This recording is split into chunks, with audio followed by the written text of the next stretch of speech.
Hello, ladies and gentlemen. Welcome to Fight Night 18, I believe. Just double checking that. In the combo today, we have me, Dr. Pudgy, and a new addition to the comms team, TMF Ginger. With that being said, Pudgy, would you like to lead us straight into the beginnings of this card? Hey, what's up, guys? How's everyone feeling? We got Mr. Ginger in the building. How are you feeling today, sir? How are you? Good. This is a terrible day in Ireland. I'm just excited to start off this card.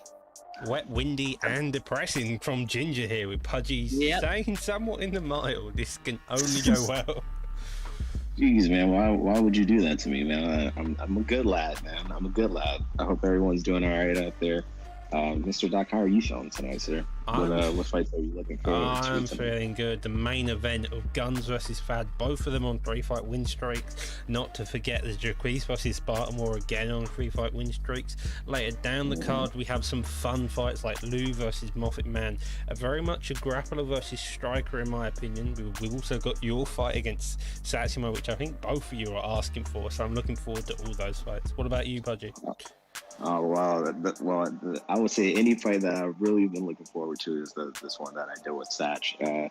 We've been talking a lot of smack through the PT comms and all that other stuff, man. He's a good dude, but when it comes down to the octagon, man, there's no friendship there. So I just hope that everyone enjoys the good scraps tonight.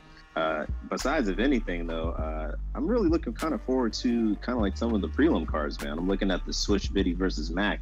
That should be a really interesting one. Switch Biddy is one of the fan favorites, of course. So is Mystic Mac. So I think that's really going to be one of the highlights of the prelims, I should say. What about you, Ginger? Any fights stand out to you?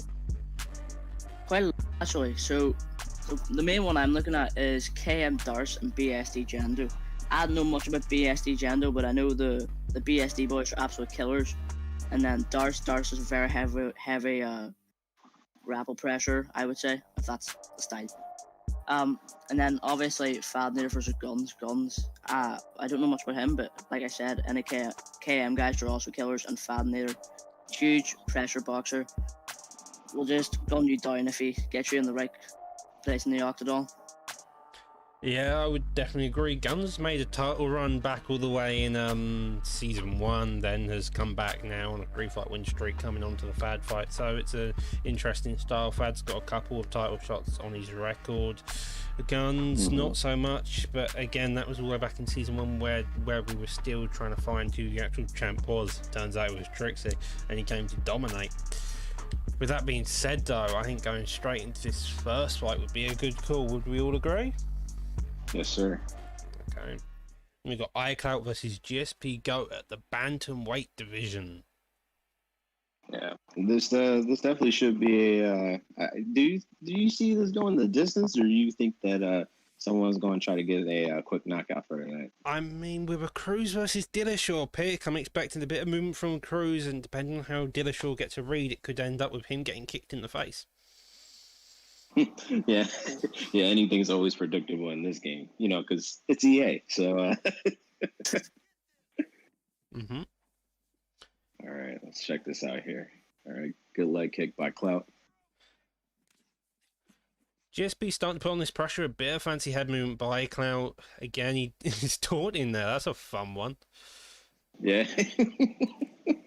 Yeah, I see that there. GSP goes, he's been really coming up in the promotion here from what I've been seeing here. He's doing well. He has some killers along the way, man. He's looking to perform, man. So I think that this is just going to be another easy night for him at the office here. But Clout, man, he's trying to get into his head, man. He's doing a lot of taunting and all that other good stuff, man. So we just need to watch out. Is this something I miss about Dillashaw players? I'm not sure if either of you know, but isn't Dillashaw normally orthodox? I know he has a 99 switch stance, but I always see everybody playing him in southpaw. Is there just something I'm missing, or? Yes, he is orthodox. Yeah. Yeah. That being said, though, Clout gets a lovely takedown to begin this off. Started out with leg kicks, now is bold to taking it down after feeling that probably Dillashaw was trying to get a read on leg kicks. We steering here. It gets the back, a major turnaround from a beginning takedown of holding full guard. Could go for a top position or go for a rear naked choke. That is legal. Instead goes for the top mount where it can land some heavy ground and pound with 2 minutes 30 left. This is some serious damage that could be done. Yeah. I think that if Clout would know how to pull off some transition denials and just knows, kind of know how to move around on the ground, man, it could be a very dangerous night. Oh, he's going for the sub. Not much in terms of stam, though. Again, if anything, the guy doing the offense has the lower stam. Got to be wary of slam here as well, and Narrett does actually avoid it. The actual submit bar is going up quite hard, Ginger. What would you say now needs to do if he manages to escape this, which he does seem to be? I say he just needs to play it safe and just basically lay in pressure from ground and pound, because obviously Dillashaw has pretty well-rounded stats. We all know that from playing him obviously unranked. Oh, and he gets the backs in. He really needs to. I say now he needs to find the control, and he needs to figure out what has to do now. See that beautiful half guard. He's posturing up. Only a slight bit, maybe go a bit wild, especially with only 40 seconds left. You are allowed to just be a bit hectic. You're looking just to win the round. It's been quite steady by either one of them. Leg kicks early on by Cruz. Dillashaw came back. She shot a takedown. Dillashaw's in reverse. So it's been a mixture of both of them together. If you can get some heavy ground and pound in these last 20 seconds, which is exactly what he does there, but gets reversed with 15 seconds left, you can easily get up and start hammering down punches, especially since Dillashaw does have the higher punch power. And I say that he does land some bombs there, half health as the last second rang into. Dillashaw winning that round by over double the amount of significant strikes. That probably leads to Dillashaw. Would you both agree? Yeah, it seems about right. It looks like Cloud tried to do some really good job of kind of break down in Dillashaw's block. But once you kind of get down to a certain percentage in your stamina, man, you can really get flipped or whatever the case may be. So got to be careful, man. But what I think Cloud's trying to do here is he's trying to strike from the outside with Cruz. He's obviously looking for a good counter, and obviously he's just trying to get that stun and get a knockdown and hopefully a finish. And if he does, that's huge. Oh, and another guillotine here. Yeah, lovely jump here on the track, and to be fair, it does seem to be escaping though with no kind of denial. It's probably a risky move to do it. You've still also got to be wary of the counter guillotine, which can easily allow your opponent to get to side control, even if it does fail. Good job on the tracking, but it does seem like he's going to be escaping now. That is pretty much very tight, so he may get some denial and then goes for it again. He may be able to actually possibly get a guillotine. Ooh. Yeah, I was just wondering, like, who was going to get that position there. I was like, was it going to be Dillashaw or Cruz? Because sometimes when you're moving in certain directions, man, like I feel like there's so many different, transitions that we still don't know. Just because the way how the game is just kind of constantly evolving, it's just amazing. There's a lot of contextual transitions. You've got one transition in which you can posture up and then cage walk into side control. There's a lot of contextual stuff as well. It just depends on the mover level. That being said, though, Cruz is, as you said, you're playing the outside game, poking at his opponent, but that also doesn't seem to be the case when Dillashaw is just coming back and ducks that head kick. Both of them ducks the head kick and can't get the counter off. Ooh. Someone was trying to end somebody's night. Indeed. Minute 50 left on the clock. Both of them are trying to land some type of shot. Ginger, you would expect both of them to mix up the play styles. What would you want to see now? To be honest, if I was Cruz, I want to go for the finish.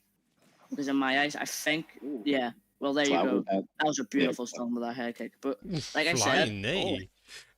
Ooh. But like I said, if I was Cruz, I would go for the finish in the last round. Whereas if I was Dillashaw, I would just play it safe.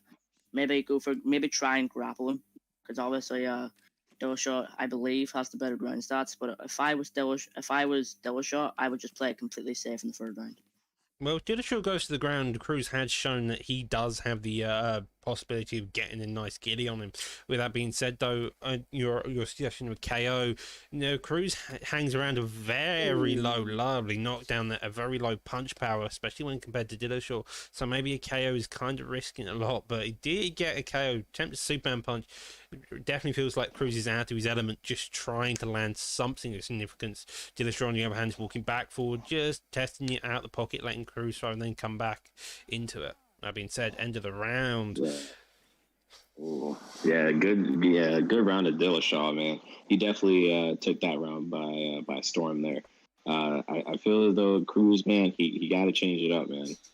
Whatever he was trying to do at the very end of it, when you start to whiff your stamina, that's the most dangerous thing that you can start doing. The last 10 seconds is always crucial for some folks, man, because some people will start doing some wild things. So, we've seen countless of times where, those last minute or last second knockouts, rather, kind of just shakes the whole entire game up. So he has to be careful, man. I would say just be patient, try to play his game. But he's doing really good just trying to, level him out. Again, though, he's lent straight into that lead hook again for the second time. Instead, now takes a rear hook, bobbleheading on the spot, narrowly avoids any major shots by Dillashaw. That being said, he's kind of hanging in the pocket, not doing much, throwing straight shots, but doing it. Ducks under a head kick, lovely counter uppercut, but doesn't actually get it clean. Roundhouse, and it definitely feels like Cruz is desperate for some type of finish. Yeah, if that hook would have connected from Cruz there, that would have been lights out for GSP. And the thing is, I said dude, play it safe for Dillashaw, but he's doing the exact opposite here. Like, he is doing the complete opposite. And it's working completely. Look at that beautiful stun. I was going to say, I think that's what Dillashaw can do. He doesn't need to play it safe. Cruz doesn't have the power to threaten him. Maybe a flying knee, but unless he goes to the body, which he doesn't seem to be doing. I say that, and he fires a straight down the middle, knocks down Cruz in return, taunts from earlier, and gets another lead hook. This definitely seems to be the case. Another lead hook landing. Dillashaw just probably putting the pressure a bit more. Cruz a bit unsure where to go now, taunting back in return, maybe trying to make him over aggressive. Jeez, man, how many knockdowns, how many stuns will it take? That's always the magical question. I once got 9 body rocks. I think that was today, so it can take any amount of stuns. It's ridiculous. Lovely ground and pound here, though. Low on the stam, could look for a Kimura, and he does. So a minute 30 left on the clock with the stam advantage. Decent tracking going, but it does seem like it's going to be imminent on the escape. It's already peaking up quite high. Yeah. Ditches on it. We still are in full guard, but could go either way now. Yeah, I think that if Dillashaw can get a transition denial, they'll go for it one more time. Or no, he flips him. Yeah, he goes in and flips it. Yeah, I think that he's going to try to definitely end this out on the on top. I think he's going to get some ground and pound in. He decides to let him up. Fair enough. Knocks him down straight with that rear hook. One shot and he's just down on the floor. Dillashaw's power, no match for Cruz's chin here. One thing I appreciate about Clout, man, is that even at the very last few seconds of the round, man, it doesn't matter if he's losing, he'll still taunt at you, bro. He's just looking to stand and bang, and that's exactly what he does, and he pays for it massively. Oh, didn't I tell you the last few seconds, those last 10 seconds are always crucial. Oh my God. He didn't need to go get knocked out. He could have just played it safe. Instead, he looks for that KO. Oh my God. Jeez, man. Oh. GG. That was mean of Dillashaw, clipping him down with that hook as he falls. Oh my God, dude. The record of 3-2. Whew. Well, he definitely served them the beans on that one. Oh man. Damn, dude. Bean City, bean pie, bean casserole. He's serving them all tonight. Good job to GSP for getting that done, man. Cloud, you did a good job, man. Just kind of fell up short. But hey, man, it's all good. Hit the lab, come back. I'll see you next week. Jeez, man. Hey, man. Shout out to the PrimeTime chat one time, man. We got one more Bang Bang Tay South. It looks like I think South isn't he making his debut today? Hold on, let me actually look through these.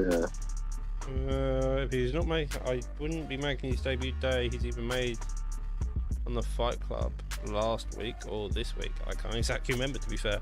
But with that being said, into the next fight of Don't Wrestle Me versus Mega Tony with a Khabib Nurmagomedov pick and an RDA pick. Don't know why I decided to try to pronounce the surname of Khabib, but hey ho. Ginger, any insight into either of these fighters here, mate? You know, he's obviously playing Khabib, so obviously Don't Wrestle Me, the name catches on. He's obviously Khabib doesn't have great striking. Obviously, in my opinion, Dos Santos in game like strikes him. So what I would do if I was Mega Tony, I would just keep it on the feet and just try to break down his block, break down his head health, get a bit of body damage in. Lovely high single there, going straight down to the bottom. You have got to be wary of RDA's sub offense and his actual BJJ, incredible. But you've also got to remember that Khabib's got a 98 top game and 98 takedowns. If you get back up, you're going back down on the map one way or another.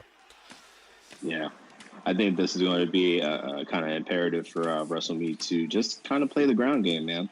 You know, I think once you kind of reenact a fighter's actual characteristics of how they actually fight in real life, things kind of benefit in that favor. RDA, he's a really good striker all around, man. But I just don't know how he's going to stack up against Khabib, just kind of laying on him, Yeah, with that being said, though, laying on them isn't as effective. You need to do that ground and pound. You need to posture up. You need to just do that damage. You need to get the single-minute strikes. It's been 3 minutes now, and he's only now starting to posture up. And as he does, he gets reversed by RDA. RDA should probably just lay on him and just control the fight here. Attempts. And we're back into half guard. Man, he could have denied that on that one. It sometimes depends. Then we got another reversal. This seems like it's going to be a back and forth fight. Ginger, any suggestions on what they can do to reduce the chances of actually getting reversed? Cautious on what you're throwing, obviously, because arm triangle. This could be it. I mean, he's having difficulty tracking it. You also remember he needs to get at least stage 2, otherwise he will get reversed. With that being said, he does manage it, but he still risks getting reversed by RDA. And with that being said, he escapes luckily and gets reversal into the side saddle position. Khabib now on bottom again for the 3rd time or so. Gets a lovely deny of Don't Wrestle Me. Darts elbow in. I think RDA's got an armbar from this position as well, so that was always a risk option. Yeah, I think Mega Tony's strategy here is that I would, in that position, if the opponent is continuously he pulls guard, half guard there. Essentially, it's the key thing I would say is to break your opponent's block while you're on the ground. I think that's the best way. Lovely job. Mega Tony getting off of. Hang on, I've confused the fighters. Don't mind me.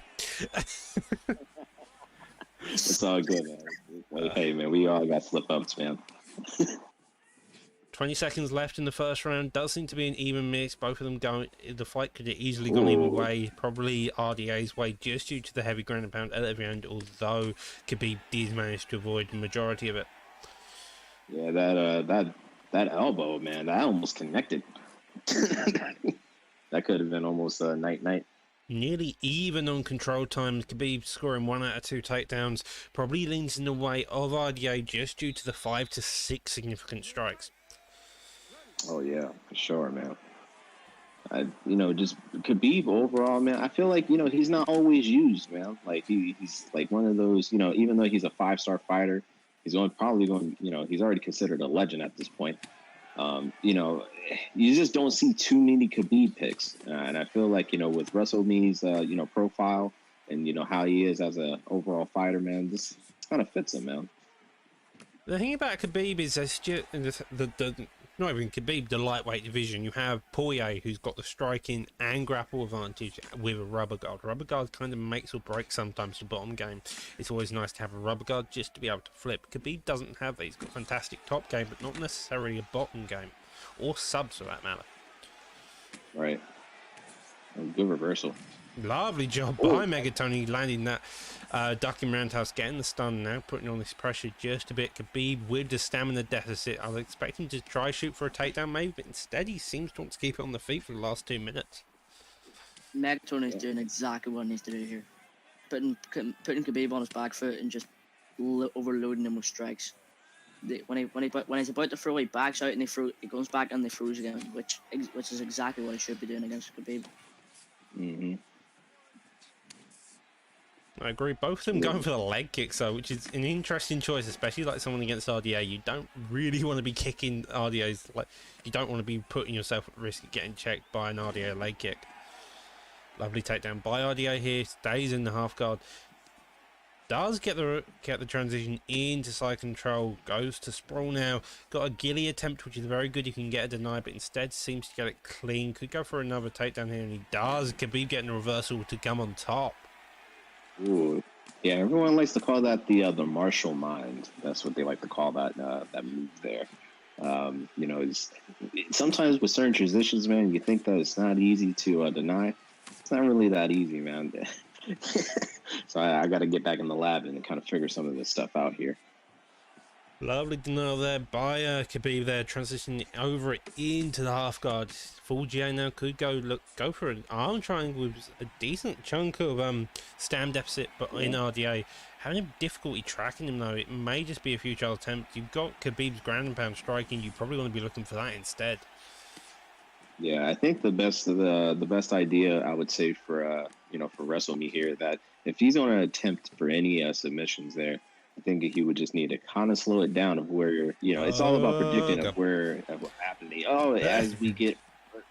As we get another reversal by RDA, gets a free posture up from Khabib punching with the hand on top of the head, which just allows it. Probably wants, neither of them have gone for top mount, which I'm interested by. Lovely reversal there again. This is a back and forth grappling match, very even in both defeat and the striking. Who would you give that round to, Ginger? I was kind of that close. I actually don't know. Only if we got the fight stats, I'll be able to make a call, but I don't know about that one. Who got this done? It was RDA, wasn't it? So yeah. So if it was RDA who got the stun, Megatony got that round for me. So that would be 2 rounds to Megatony. Khabib's down, still got the high stam. Is putting a bit of the pressure on that, probably thinking he needs a finish, but RDA still putting on the pressure, looking at that lead body kick. Finally gets caught by it, kicks up though, defending an attempt at ground and pound. He said, eat these side beans real quick, as you're not getting on top of me. Oof. That jab straight by both men have been like laser straight, just digging constantly either on the block or the head. Khabib now on bottom, attempts a Kimura. Instead though, RDA gets transition into side control, looks for crucifix, gets denied, and straight back into half guard. Neither of them are looking for that top mount, which is really kind of concerning. If you're looking for damage on the ground, that's where you want to be. You don't want to be in side control, you don't want to be half guard. Top mount is arguably the top, and I say that, ducks into an uppercut, gets a drop, putting on the pressure in the clinch now. 3 minutes left in this round, and RDA is so far winning. He's won the last 2 rounds as well, so this definitely needs a finish. Yeah, if this decides to go any further, man, I would say Megatony definitely is winning this match, man. He's been pretty much dominant really throughout the whole entire almost 15 minutes that we got going on here. So I will say WrestleMe, he needs to pull a finish, man. Get him down to the ground, get him to top mount. I think that's going to be the crucial part. What would you say, Ginger? I guess I'm going to say Tony wins this, but you never know. This is prime time. Anything can happen in prime time. Oh yes, that's the best part about prime time fights. Anything can happen. Yeah, it's always scary with league fights. Nerves get to you. You're so close to finishing. You do it. That being said, though, RDA landed some heavy ground and pound, nearly looking for that finish. Head health blinking with a massive stam deficit by both opponents here. Doubles up on that jab, fires a straight knees on the head movement, misses an elbow. Both of them just firing jab straight, head kick again, gets a stun maybe, I'm not sure, gets another head kick to the face. Khabib's chin really showing how strong it is here. Man. Oh. Gets struck by another head kick. Khabib may have a brain aneurysm by the end of this, nobody's particularly sure. Good defense there.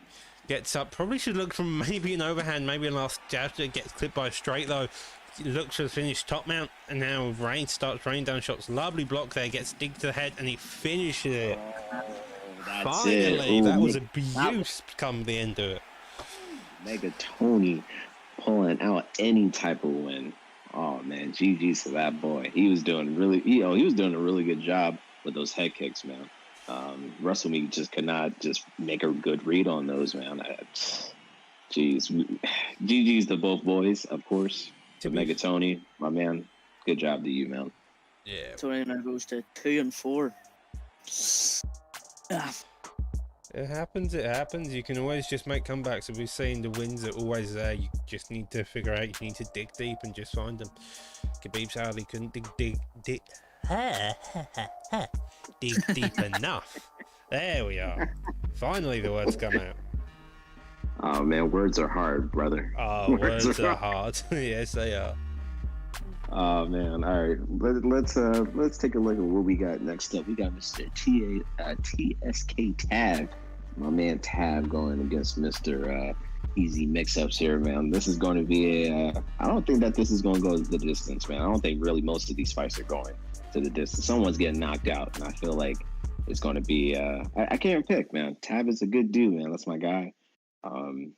But we just have to see what Mix-Ups, man.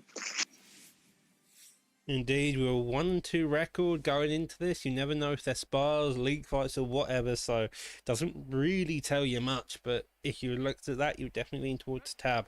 We've got a Yarn versus Dillashaw pick with Mix-Ups in the red. So we're seeing a Peter Yan versus Dillish right here. Obviously, I'm going to go here with a Yan pick because obviously Yan is one of the best in the division to use.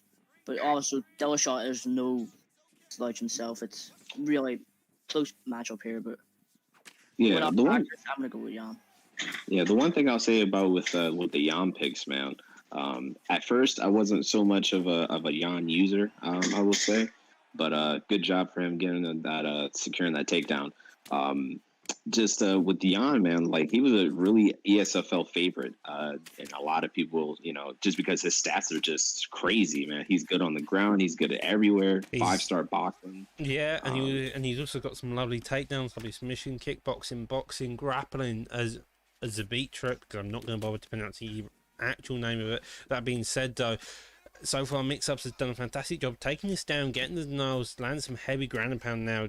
Tab not really having an answer for it, managing to stick him in full guard, but that's about it so far. Gets another deny on the feet on that transition. Maybe he looks transition. He did have full J for that for 2 seconds, but seems content just to lie in this full guard. Scary here. Jan's letting him throw a lot of strikes to his head. Obviously, he's replying now, but when he wasn't full guard there, he was letting him get points by hitting him in the full guard position, which isn't really something you want to do. What you want to do there is you just want to reply. So no one really gets ahead on strikes. Mm-hmm. The general strikes don't really matter much. The rabbit punches are more there for GA than anything else. So what he does want to be doing, he seems to be going for a lay and pray approach instead of like a heavy ground and pound, just looking to win the round. I think he's content with the early posture up. Instead, though, he gets his top mount. I may have been wrong now. Tab's taking it slow, does get the transition out of it, maybe looks for a top guard. Instead, he just lays her.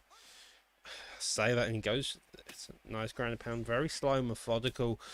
1:30 left on the clock. So far, it's been easy Mix-Up on the top, just looking for openings in the grappling exchanges. Yeah, I think Mix-Ups is trying to get this guy out of here like ASAP by any means. I think Tab he's doing a good job of getting out of danger, man. I mean, anyone who gets those top mount positions, man, it's never good, as he gets denied. And Yan goes to side control, gives him some good ground and pound elbows there. Tab gets the sprawl. Lovely denied by Tab, getting that and then moving into this cage. Can do a bit of damage, possibly winning the round. Instead, though, goes up to take these back instead. That's a weird one, especially only about 20 seconds left of the round. Yeah, man. I think Tab did a good job of, getting himself out of harm's way, man. Sometimes it can never really go your way. Sometimes when you're on the ground, it's always a 50-50, But good job to both boys, man. I feel like that goes to Jan for the first round just because of the dominant striking and the ground and pound. I think I'll give that to Jan here. But you need to be careful going into the pocket of Jan, like we saw there. Yeah, if he got a little bit closer there, it could have been lights out. What would you say he has to do coming into the second round, Ginger? Well, Jan obviously got a lot of control time there, so what I would say, I think he needs to repeat that, and he needs to get his control time again. He needs to lay on top of him, get some ground and pound damage in on the head. Basically, just lay on him and just pound. Well, attempts to take down gets denied here. Both of them were using their jab earlier. Lovely reversal by Tab. Getting in the more dominant position. Kicking the legs, it does do permanent leg damage, so it's actually a really underrated strike in my opinion. Tab is going with 3 hooks in a row, actually managing to land it. Lands a crane kick now suddenly. Jan's on the back foot against the guy. Tab seriously unsure of how to manage his distance here, but again lands a head kick there. Lovely job. Yeah, my man's just he's throwing those beans early. Tab, go for it, bro. In reply though, lovely job there. Gets another takedown off a head kick. Probably still a bit confused by getting kicked in the head after getting kicked in the head. Now, all right, good ground and pound by Jan. Rabbit punches. Some more rabbit punches. Lovely deny there. Probably looks as he built his GA. Lovely job getting that GA built now. Looking for that post drop. Gets down again after throwing 2 strikes. He's being slow. He's being careful. He's probably saw the last fight and went, I don't want to be playing roly-polies around the octagon getting reversed over and over again. So this is the way it's going to go. But the thing is, what would you want to do here if you were Jan? Oh, and he gets swept. I mean, now I want to be reversing, but beforehand when I was on top, I want to see more ground and pound. I want to secure the wing. It's not going to be like if you play this slow pace, you're not sure if you're even winning the fight just from the significant strikes. You had a bit of striking exchange as well, so you're not sure even who's ahead. Also, the fact is that the more time you waste just playing it slow, the less damage you're doing, and if you do less damage, you risk your opponent coming back and taking them in the later rounds, which is a major issue you see with some grappling. Lovely deny there. That was a good deny. Very dangerous position to be in, especially if you let him wear down that block constantly. It'll show you the damage in the later rounds, so it really is risky for him to just lay here and be on top mode.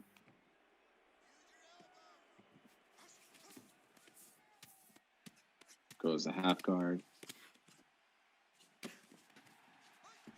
Lovely. Side control.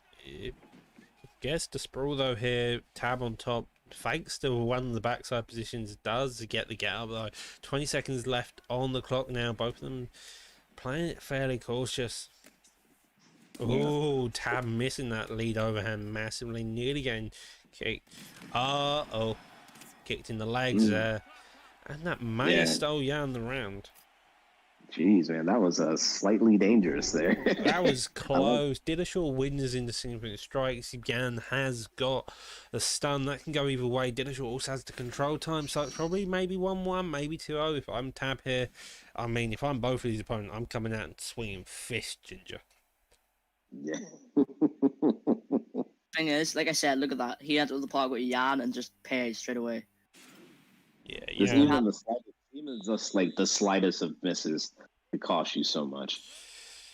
Yeah, sometimes this game works weird. Sometimes slightest misses mean nothing. Sometimes I mean everything. It just depends on how you land and what you're and who you're landing with.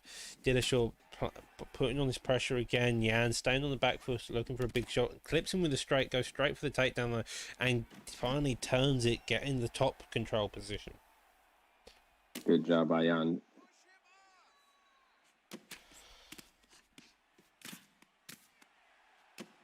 Go ahead and just check out the PrimeTime chat. Hey, shout out to Mr. Humble Dink. He's in the crowd watching. Hey, much love to your brother. EK Chiz is in the building. Yo, what up, my guy? Sai. He's chilling, guys. My man's is just getting some rest. But Sai will be back, y'all. Again, Not- on the not back straight foot right. here, he's mainly looking for that rear power hand, just using that jab, using very much straight shot. He comes in with like a slip hook, maybe he'll be able to do it. That being said, though, gets a lovely another takedown, double leg here in the half guard position. Again, he's not doing much. I want to see more action. I want to see easy mix-ups, looking to secure the round, not just be content with how he's doing it. 3 minutes left, and he's still got time to go.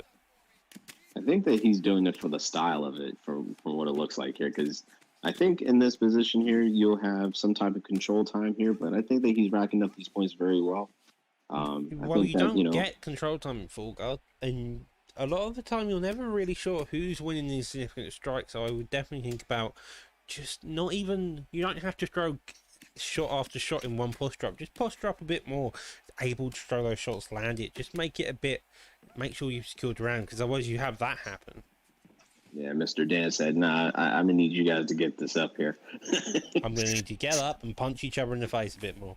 And with that being said, Young comes out swinging, Tab coming back, putting on this pressure. Again, Jan's playing on against the cage, and he's content to. It's really interesting to narrowly avoids it, nearly gets clipped, gets dropped there, a minute 30 seconds left, and he gets dropped again with some heavy ground pound in the on belly. Looking to block, does get a lovely defense there, and he finishes it. Ooh, that was too clean. Oh man, Mix Up came up with the mix up and got it done tonight. Oh man, that was something, man. Oh, I thought that fight was actually going to reach the judges here. I told you, no fights reaching the to the end of these decisions here, Mister Doc.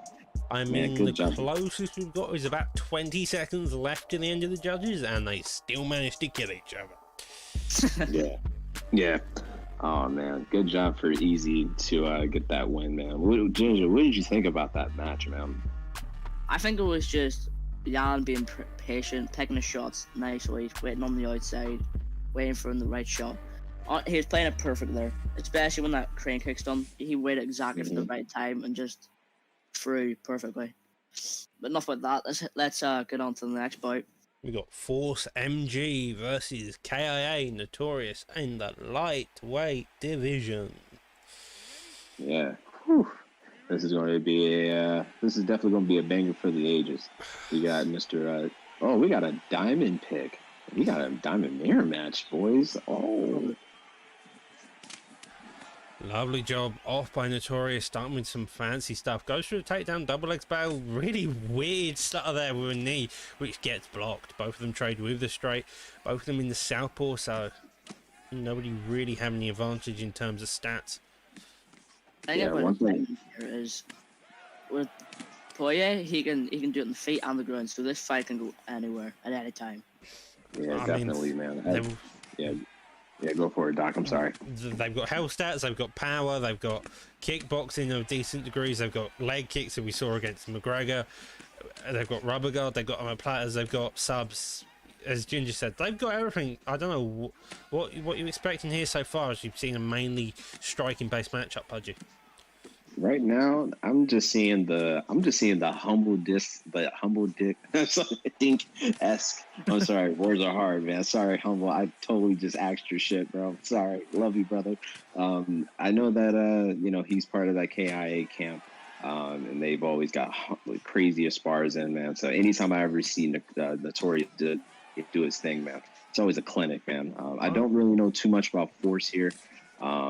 But it looks like he's just coming out here throwing bombs as well. But Lee's becoming more educated, it looks like here. He's picking his shots very well. He's he's just trying to play that outside. You say picking his shots, managed to get the stun. Beautiful. Yeah, Notorious has done a fantastic job here. He was just standing there, moving his head, just sneaking shots. It was lovely to watch. It was a kind of addictive even. That being said though, Force MG finally has enough and takes it straight down the bottom. Fairly similar in terms of stats. Gets a lovely deny on the back sitting there. Goes for the posture up and transitions into half guard. Poirier doesn't have a full guard sweep here though. I think he may have a DAS on the other hand. Yeah, I believe so, if he's not careful, man. Oh, I'm just over here still cracking up that I messed up my guy Humble's name. I'm sorry. I'm still over here cracking up. Oh man, good job by Lee going for those defensive moves. He gets denied there. Thing is, on power transitions, you need to be careful when you use them, because whenever you use them and you get denied, that gives your opponent so much grapple advantage. It's basically a free transition. Power transitions? Have I forgotten something about the grappling? You know what I mean? He gets top mount. Lovely transition into half guard here, gets up and gets a reversal now.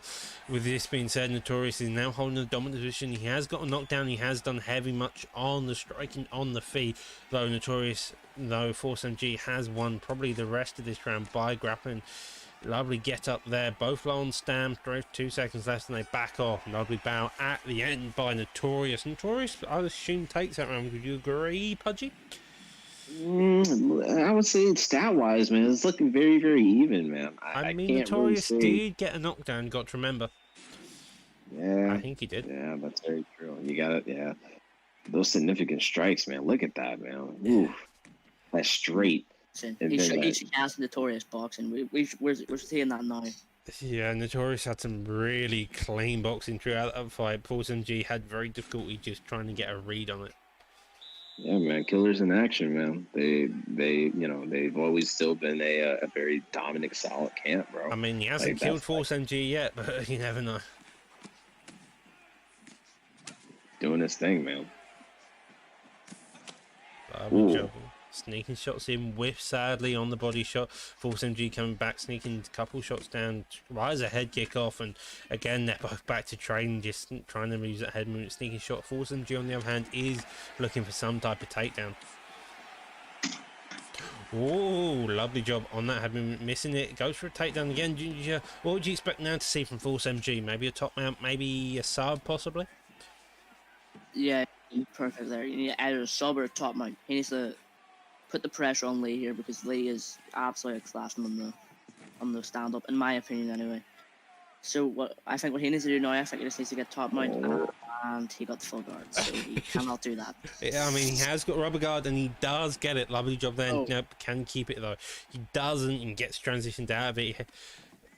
Goes back to it again with the half guard, but gets out, and now Notorious in the half guard position, looks for the side control, could go for a top mount, gets back, put in 2 words.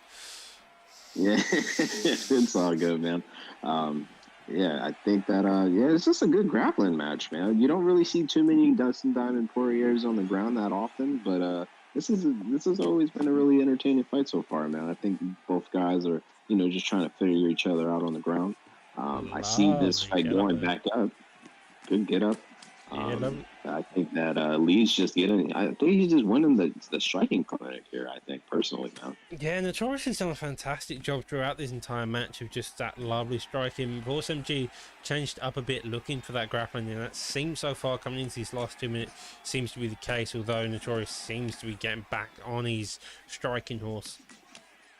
Yeah, for sure, man. He's definitely just trying to put him on that on his back foot. And oh man, head kick by him. Oh my god. Shoots another takedown, gets a deny though. With that being said, Lee shoots. Yeah. Yeah.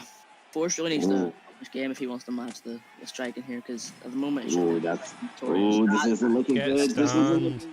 Yeah, he's putting on that pressure, digs down to that body, Force fires an uppercut, trying to land something, maybe sneak a shot in on the body shot, but instead he's keeping himself patient, finding an opening, nearly got knee to the face instead, nearly pulls back on the overhand, but gets cooked to it at the very end, comes in with that straight again by Force, and it's just both of them back and forth fight.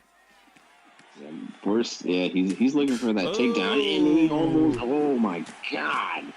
10 seconds left in this round and he's still got the ability. He's getting gassed trying to finish though, which we've seen a few times before. It's the case of you try to put your opponent down, you end up just gassing yourself out due to it. Oh man. Like I said, it's just striking clinic here from Lee. Or Notorious, whatever you want to call him. But it's, as you can see, look at that. It's an absolute striking clinic from him. He's doing exactly what he needs to do to take out Force here. And Force isn't, as from what I can see, isn't an easy opponent at all.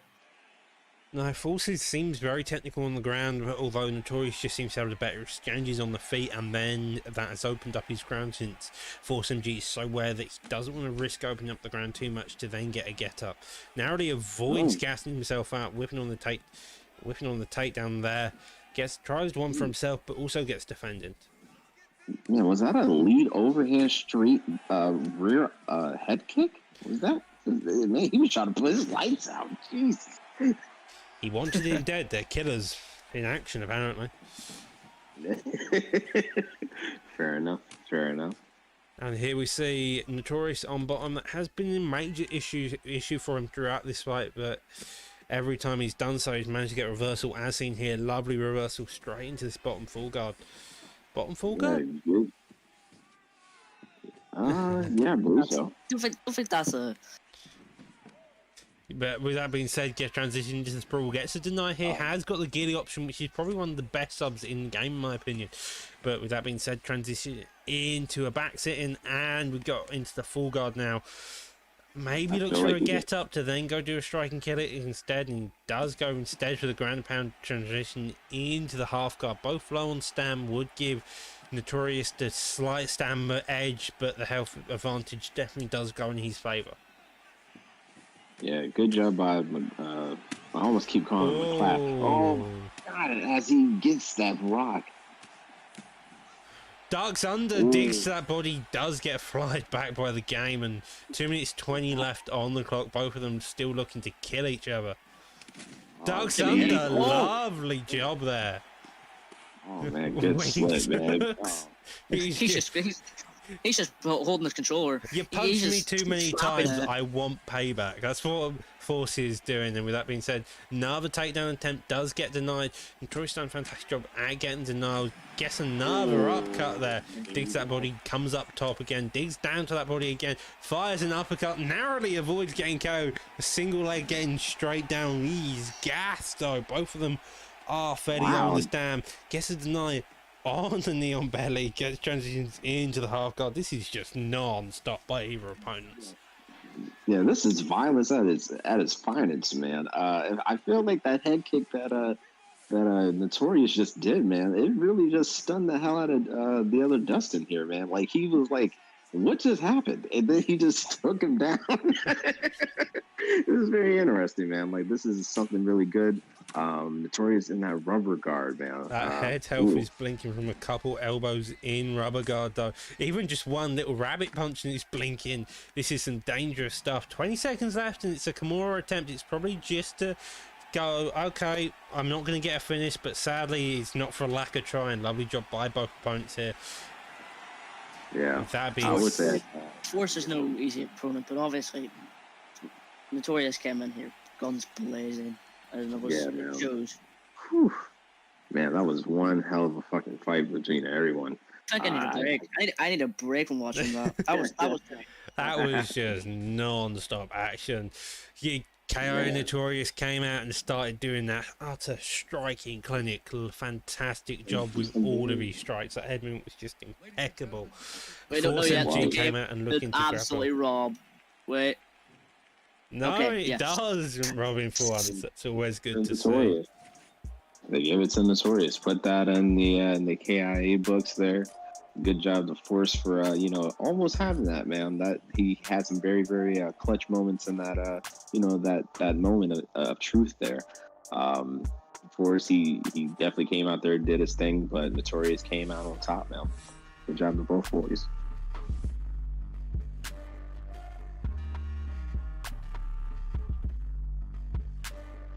Indeed, with that being said, let's go into the next fight of Kratar versus Kobe making his PS debut. Any information on Kobe Ginger since he was your former teammate?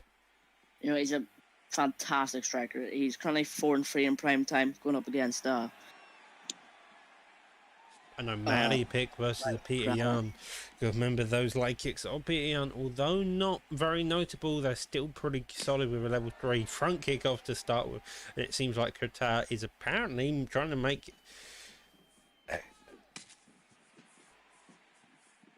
this is one of Kobe's best weights, as I know from thing, and he's obviously choosing Jan, who's normally people strike with. And don't get me wrong, Kobe is an amazing striker, but Sean O'Malley here, I don't know, maybe the reach will be too much, but let's just see how this plays out.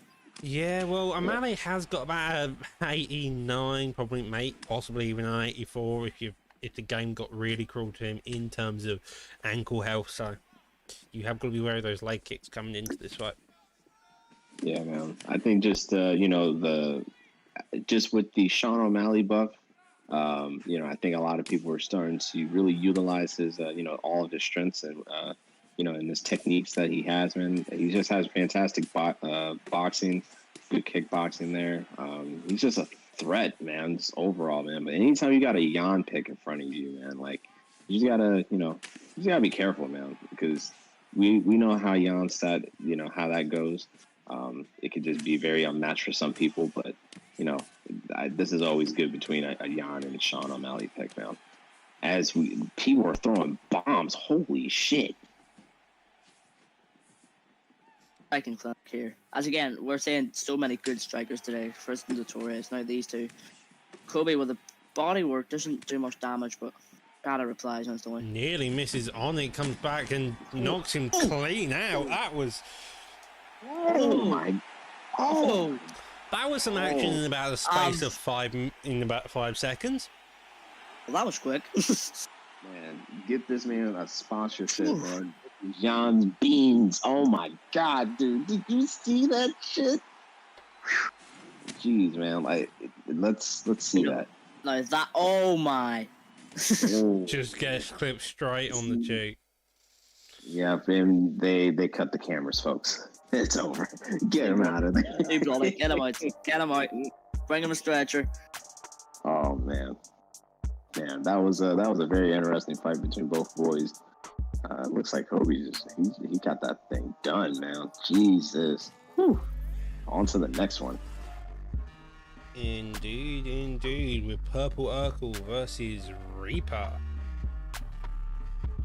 I think Purple Urkel, man, I think that he's going to get it done, man. But with Reaper, though, man, whew, you got to think, man. I think both boys are really good strikers, man. I don't really see this going the distance like most of these fights, personally. We're looking at a 10 and zip. That's a little bit of a concern there of some sort. But you know what? When it comes down to being under the bright lights, man, everything can always change, man. You never know, that spars or ranked matches or whatever the case may be. But hey, man, it's always different when you get into these leagues, man. You got a Cerrone pick versus Max Holloway pick. Should be a time for the ages, boys. We got to here. This is a lightweight bout, as seen. So Holloway's a lot less powerful than he is from featherweight. I'm sure. Yeah. Still dangerous. I'm gonna say he's still dangerous, especially against like a Cerrone pick who you don't see very often, and I'm actually kind of happy to see it. Mm-hmm. It's a definite interesting one to say the least. Of the chin, I would be scared of the chin. Oh, good. Beautiful spinning. Back kick there. Yeah, one thing I'll say about Purple Urkel, man, he always puts on a good performance, man. Anytime that we've ever seen him, man, he's always been doing really good, man. He's been making a good name for himself. It's a lovely takedown off the knee now. Now in side control position, decides that, okay, I wanted to show you that I've got it, but don't need to. Yeah, he's doing a good job with, just trying to, make sure that his body stays protected, man, because those Cerrone kicks, man, they're no joke, man. I think narrowly avoids the Cerrone kick, as you say that. That narrowly avoids the knee as well. Tries to lie back with the elbow, fails not to. Spin kick there by Cerrone, digging to that body, but Holloway fires back in return with a jumping spin kick. 2 minutes 30 left on the clock. Both of them have been digging up to the head and body, throwing kicks and punches, a mixture of both across the board. Yep. Thing is, featherweight or not, Holloway is still an absolute cardio machine. So if I was Cerrone, I would just try to land a high percentage and lose a lot less stamina than needed. But he's had a bad start here, but can obviously recover, as anyone can in this game, as we've seen. Yeah, that lead leg though of Mr. Holloway over there, man. He has to be careful, man. I think Cerrone's been kind of chopping away at that, at that leg there for a little bit there, and you never know, man, because those calf kicks, man, they really do add up when you don't really pay attention too much to them, man. So I think he has to be more careful of how he's approaching this man, Yeah, well, those calf kicks, I'm more worried about Reaper's stam here. Like, his stam's definitely draining the body shots of Holloway have been the major impact coming to this first round. Early avoids it and get hit by a hook. But he gets hit with that body kick, though. It's very, very crucial when your stamina's low and you get hit with the body kick, man. Indeed. 20 seconds left on the clock by both opponents, but it seems like I want to say that Holloway took the round very slightly. I don't know, man. I gotta give this to Cerrone, man. I gotta give it to him, man. He's been landing more significant strikes. I think that he's just been doing a really good job of just taking care of all different, conditioning his opponent from the leg to the body, things like that, man. I gotta give that to Cerrone, dog. The thing about the leg kicks is if you just chop at the leg kicks enough, they will pay off. As obviously you can get leg stunts, and then what a lot of people don't know about leg kicks is actually to take punch power of the hand. So if he can work down that leg a little bit more, it means he can brawl a little bit more with Holloway. Holloway's got fuck all in terms of punch power to begin with, though. He's got about 86. Exactly, so it's like fighting a pillow. Yeah, true. I mean, he already is a pillow. He's just got the cardio, as you can see. He's just digging to that body, working down Cerrone's stand, just so Holloway can be able to fire back later into the second or third round. Knees to the body. Slips, hook there. Reaper just needs to lay off with so many strikes, as you can see from the stamina game. It's such a scary thing to do. Especially with Holloway. I would like to see Holloway maybe start to box instead. Mainly what he's throwing in was kicks and knees and a couple of jumping spinning kicks. Lovely takedown here by Reaper. Half stam though, so it's going to be a bit of a difficult to grapple. Having the lower stam and trying to be the one to initiate the grappling is kind of difficult in some cases. Very, very true. As he gets backside, goes for back mount. 2 minutes 50 on the clock, holding the top mount position, does get the get up though. Lovely job by Holloway. Probably wants to engage in the boxing realm instead of the kickboxing, just because that's where Cerrone has had the most success. As I say that though, bodywork is just, it's going to stack up against Cerrone in this third round. If he keeps on doing them spinning body kicks, it will cause Cerrone some consequences. Indeed, I've got 2 minutes, 2 minutes left on this clock, and he does do another spinning body kick here. Switch it. Both of their bodies are low. Another clean takedown straight down by Purple Urkel, by Reaper on Purple. Purple seems to have a bit of an issue trying to defend takedowns, although Cerrone can't do much with it just due to the stand deficit.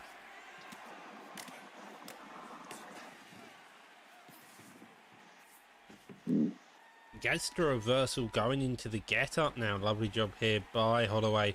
Standing on the back foot, probably waiting for Cerrone to come forward just so he can maybe do a jumping spin kick to then work that body down a bit more. Doubles up on that jab. Spinning back kick. Good job. Doubles on the elbow. Gets a pullback though, and he gets an elbow. Front kicks him to the face. Gets a knockdown to probably securing this round. Lovely job by Cerrone making a sudden comeback with 30 seconds left to go. Uh-oh, I maybe said that too soon. Holloway dug that body. Cerrone's body is now stunned and gets a knockdown with to dig into the hook, aim to the face, but that's not where all the damage is accumulated to his body. Yeah, that stamina is looking really bad for Cerrone. He did a good job of coming back. But when you get body rocked, man, it can change everything, man. It really does, man. Kill the body and the head will die.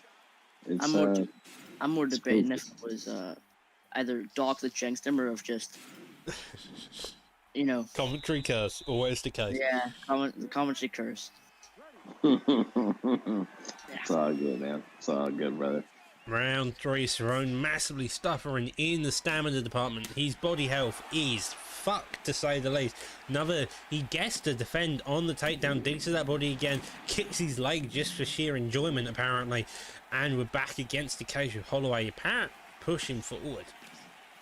Yeah, you got to be careful now because there's a huge stamina difference. Purple Urkel's doing a really good job of just over here throwing crazy, crazy strikes. Man. I'm going to say 2 flying knees, dig to that body, another knee to that body. Purple Urkel gets a takedown shot on him. Reaper is massively injured, narrowly avoids getting kicking Holloway in the face. Holloway is just hoping for something to finally drop him. Cerrone body is screwed, and a knee finally puts him down. With no stam left, Holloway walking forward, flying knees him to the face. That's the 3rd flying knee last this round, Ginger. Is there anything Cerrone can do here? No. He just needs that counter. That's all I can really say.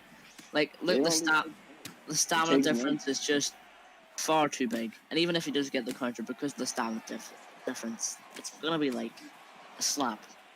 Hey man, it takes one slip, man. Oh god, that body is so screwed. Defends the hook though, lovely job getting that defense on the knee. No half stam left, and he may force Holloway to gas himself out trying to finish him. That would be an achievement in of itself. Lovely takedown there. Has to be wary of the armbar, the gillies. There's a bunch of different stuff there. Gets the denial, goes up for the back sitting. Low on stam, gets a denial though. Ooh, double denial there. Okay. The top mount, but you can't do much with no stam. Your stam's literally lower than the word stam. There's still an armbar. There's still an armbar, but It's gonna be very hard though.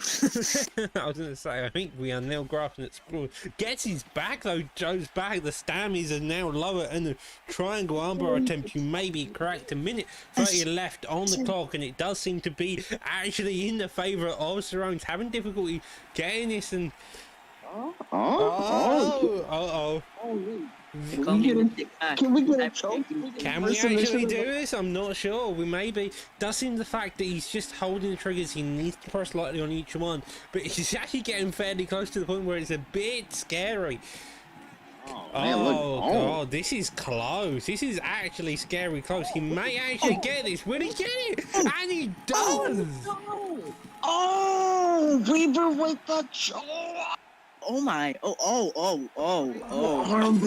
What in the world? Oh, I was wrong. I was very wrong. You were right. That's what you said. You called for the sub, and he got it.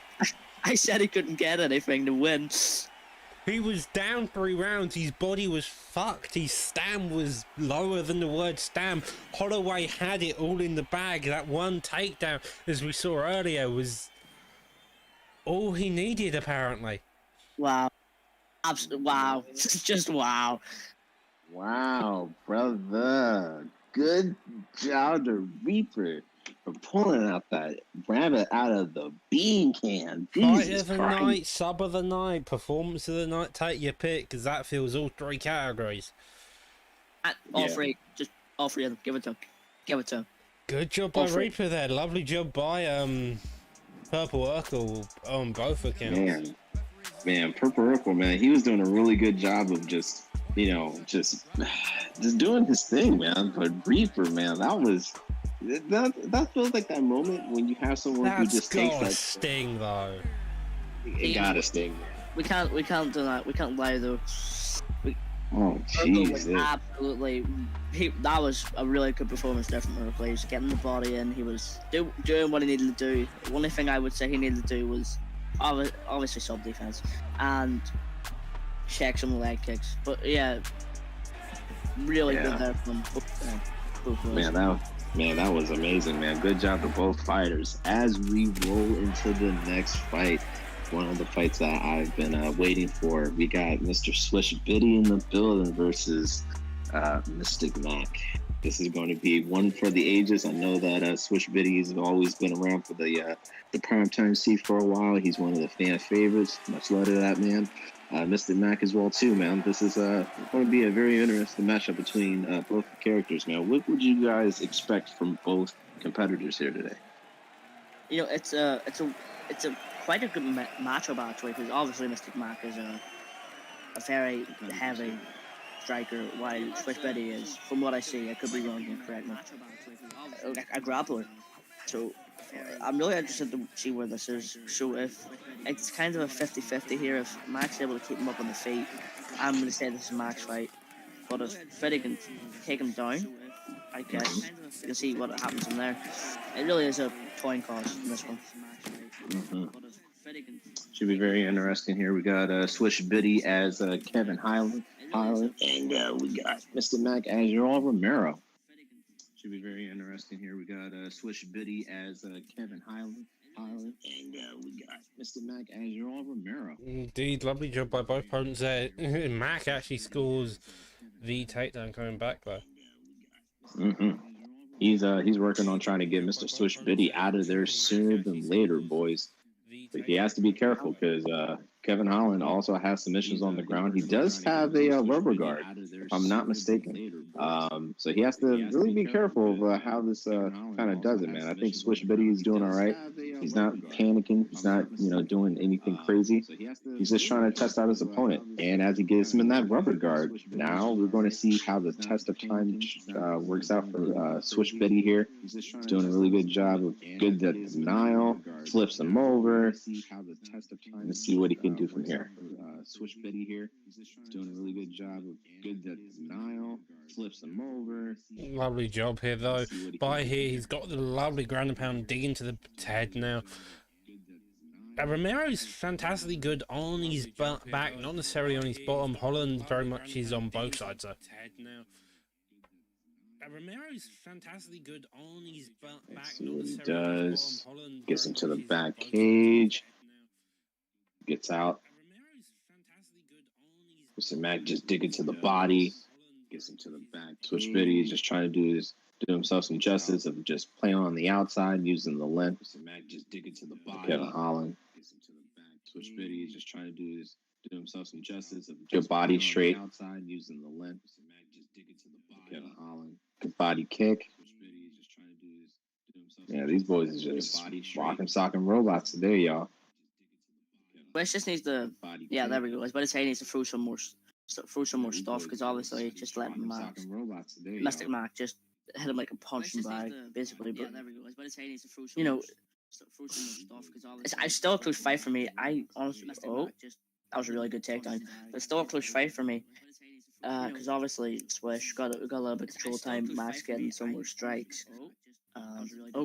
Cage is a very dangerous place to be and takes him right back down.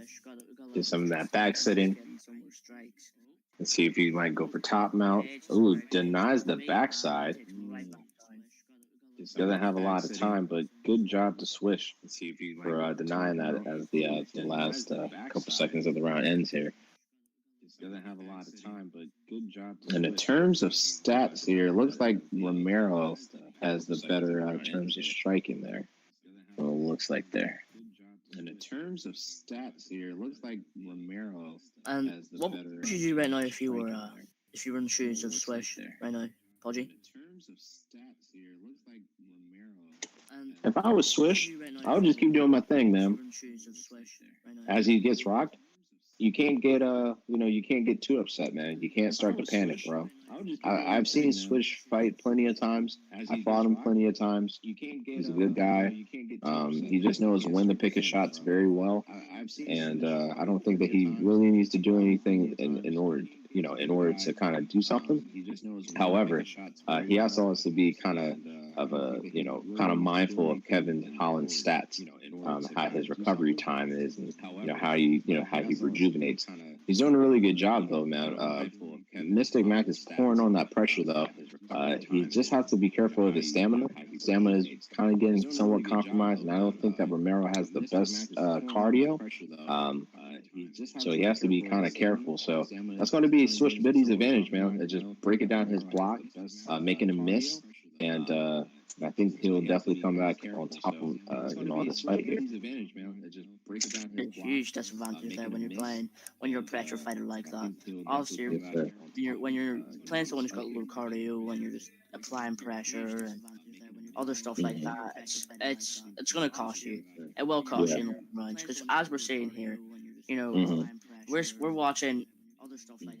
We are watching just him apply pressure and lose stamina.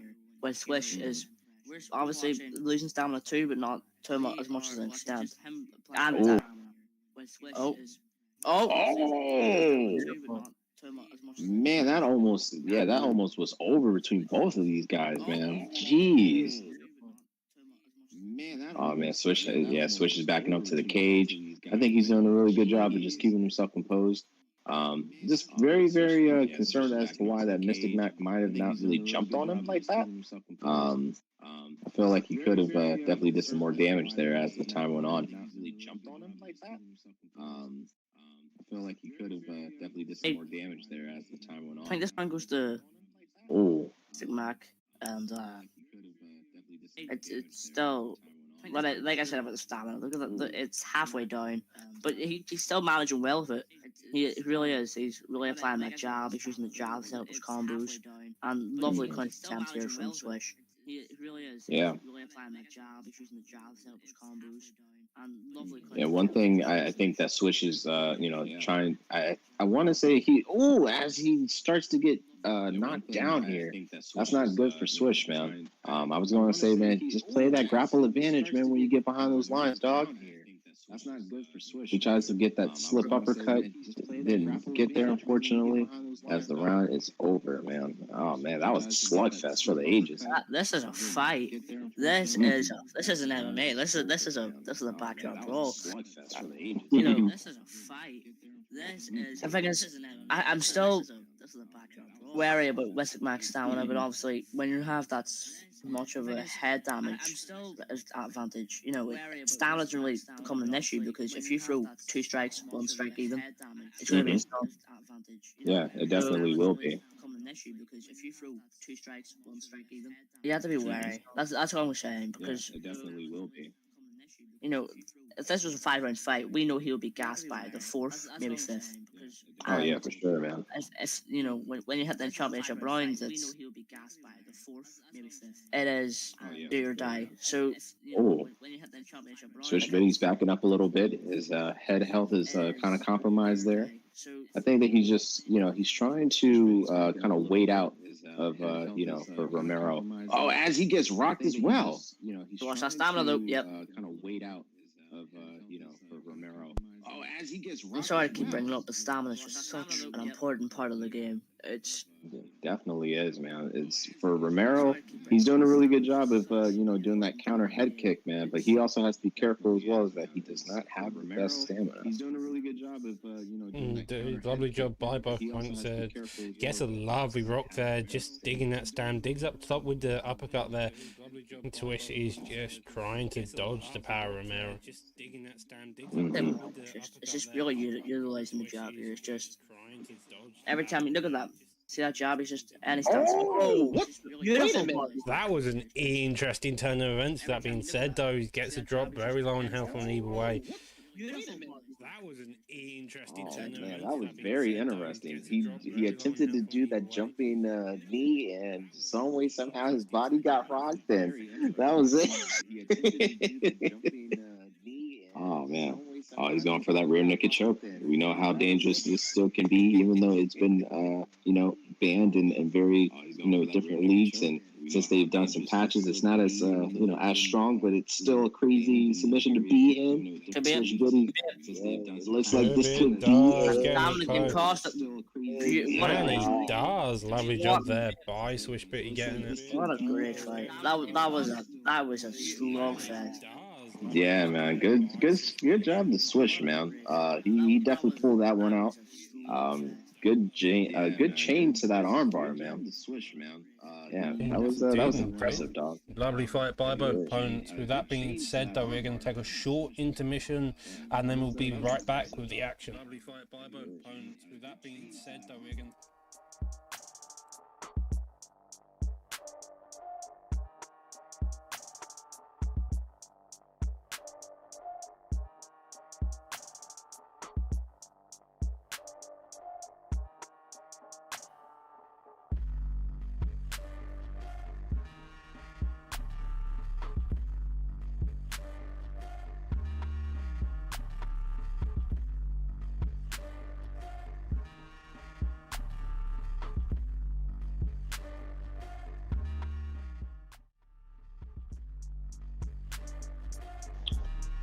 Apparently so.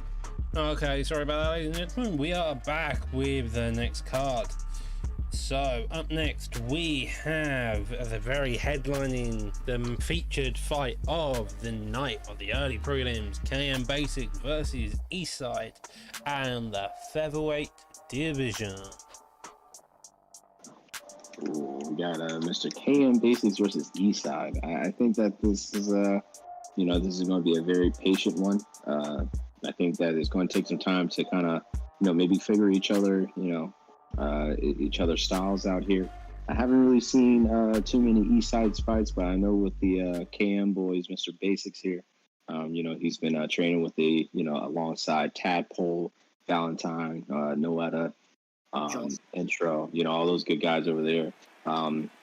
Essentially, man, I think that's going to be a striking clinic. But we just have to kind of tune back and see, man. So I'm very excited to see how this fight goes. Whenever I see a KM name, I'm intimidated. I'm scared, right? So I want to see what Eastside does here, though. Obviously Aldo was the perfect, in my opinion, anyway. Correct me if I'm wrong, like I said before. But Aldo, in my opinion, is just a really good counter to Conor McGregor. He has all he has 5-star stand up. He has the kicks, and he can take it to the ground too if needed. And obviously that may be used against McGregor if he just pressures. So I want to see I need to watch the stamina game though because he's going pretty low pretty quick. But I want to see what he can do here to counter McGregor. Again, McGregor's down on the back foot, looking to majorly probably affect that power. Sticking up the jab a bit, probably working down the block. Live with leg kick there by Aldo in retaliation. Misses that lead front kick. You don't see very often. As you pointed out earlier, Ginger, though, that stamina Aldo is going down relatively quick, especially compared to McGregor. McGregor's just standing back, using the head movement, just trying to sneak shots in. I think McGregor's actually using the head movement to actually waste Aldo's stance, so he doesn't have to worry about his. He's just allowing Aldo to walk onto his shots. McGregor's just poking out every time Aldo sneaks up his block. He's just getting clipped to a 1-2 lead hook afterwards. Lovely job by McGregor, just using him fantastically here. Basics is definitely controlling the fight so far. Looks like he's trying to draw some good shots out of him there. Good job by Aldo by checking that leg kick there. Although I would just be leg kick heavy here because I'm pretty sure you two play the game a lot. So I would say when we're playing McGregor, we mainly focus on legs and body. So maybe that's what Eastside needs to implement in here to his game. Yeah, one thing I'll say about with Basics here, he's doing a really good job. Oh, that was interesting. Okay, I like that strike as he knocks down East. Lovely job by Basics, definitely controlling the fight now. He's got him on the back foot, controlling and sticking out that jab again, that lead hook and the jab being the most significant member of McGregor's arsenal with a straight sticking on. Lovely denial there. Does get his takedown stamp drained, but still up on his feet. I saw there a few seconds ago was where really McGregor fries. Whenever he has that head movement and gets that perfect stun, he can just pressure you from there. And as Eastside's been a little careless with stamina, so that opens up the door even more for Basics to just go crazy on the pressure on McGregor. And he's got 94 punch power, I believe, which is absolutely just bombs. It's like they've been hit by a truck. I was saying there, he gets a lovely knockdown with 1 second left in the round, securing the round, the already dominant round for McGregor. Aldo's definitely looking to change up his play style coming into the second round. Maybe shoot a takedown, maybe go for a more kickboxing approach instead of standing in his face, just trying to open up with the boxing. Pudgy, what would you say you would expect now coming into the second round then? I would say for Aldo, man, you just gotta just be more patient and just go for more of those leg kicks, man. I think that's gonna really, slow down the footwork, and it's gonna slow down the power McGregor, man. We know how dangerous he can be as he gets rocked again. He just has to be careful, man. Oh, lovely job by the Aldo with the head movement. He's gone, okay, McGregor, I can do it, so can I. But McGregor comes back and drops him with a triple jab. It's like, okay, you want to do a head movement? I'm just going to drop you. Jeez, man. Anytime that you're going against a McGregor, man, it's always it can always either go right or go far left. It's either the head movement saves your head movement as the reason you lose. So yes, lovely job there by McGregor. Narrowly avoids it though.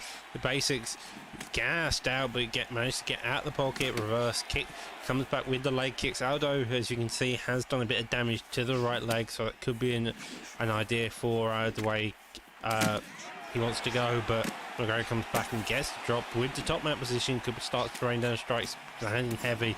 That being said, he narrowly avoids getting finished. Ooh, good job by Issa by dodging that, that death punch from above. But this isn't looking good too much right now. He's doing a good job of posting. Let's see if he gets that Kimura. Yes, he does. So we'll see how he kind of goes against with McGregor's. I don't know how McGregor's stats is against defense on subs. I mean, it does seem to be going in the favour of the escape. I do know Aldo has about an 88 to 89 sub offense. Changed it into an open platter, but it seems pointless and it just gives up the position with McGregor now taking the back side control, I say. Stam slowly recovering and he has got a gilly, but instead he reverts to go up on the feet, going back to that jab that he's been using so well since the beginning. Drops him with it there. Yeah, it looks like Basics is just trying to he's trying to give a clean KO now. That's looks like what he's trying to do here. Aldo's block is already compromised. This isn't looking good for Aldo. Top mount. Oh, lovely job by Basics. That was his fight through and through. Eastside tried to start off, but he just couldn't. Aldo has got that difficulty. If you don't start off on the right foot, you never end up on the right foot. Very true, man. As we see Mr. Basics wallow around that out of the cage, he knows that money is on the line. Beans is calling. He's going to take that back to the basics of the KM boys, man. Good job. To Basics for securing that win, man. Eastside, you did a good job, bro. But Basics just came out on top as usual, man. So he went out there and got it done, man. Ginger, what did you think about that fight, man? I think Aldo, he really had the potential to do something really useful there if it wasn't against McGregor. But obviously he played right into the hand McGregor whiffing, and McGregor with that punch power just came right back and just rocked his shit until just got the KO.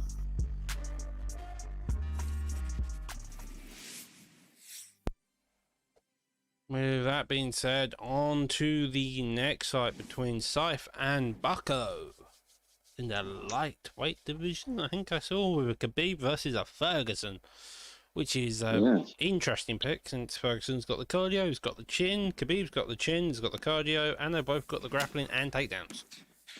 Yeah, this is going to be I'm going to say that this is definitely going to go on the ground as Saif gets the first takedown of the night.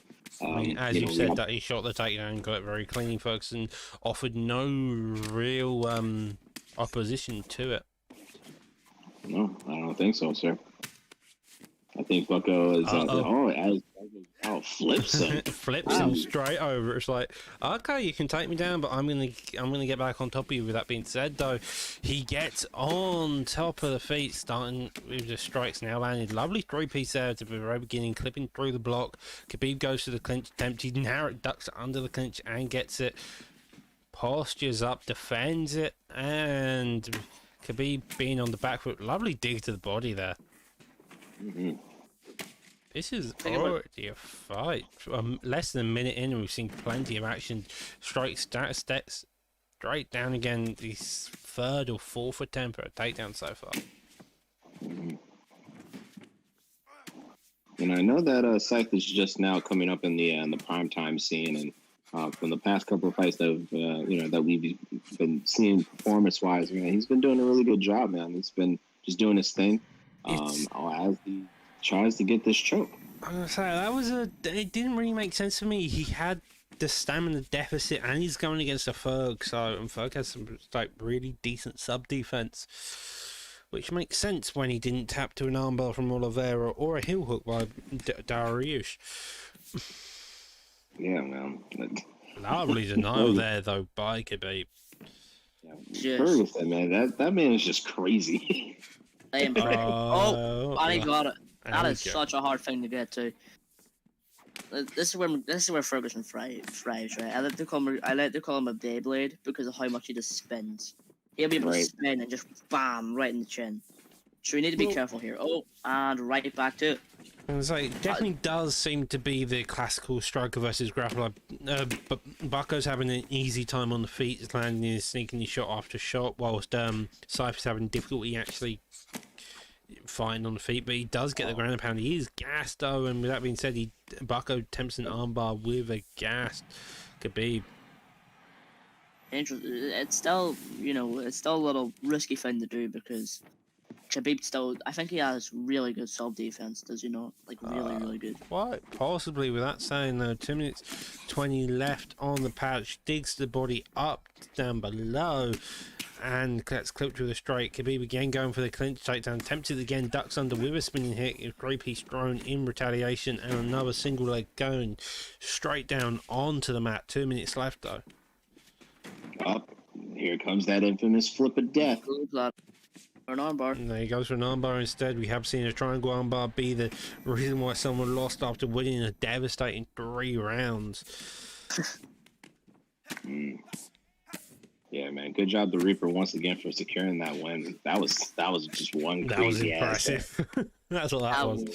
Surprising. It's surprising.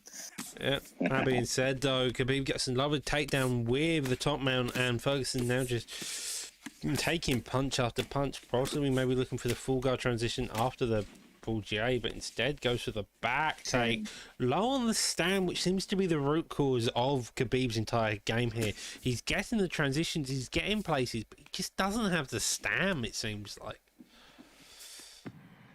Just dangerous.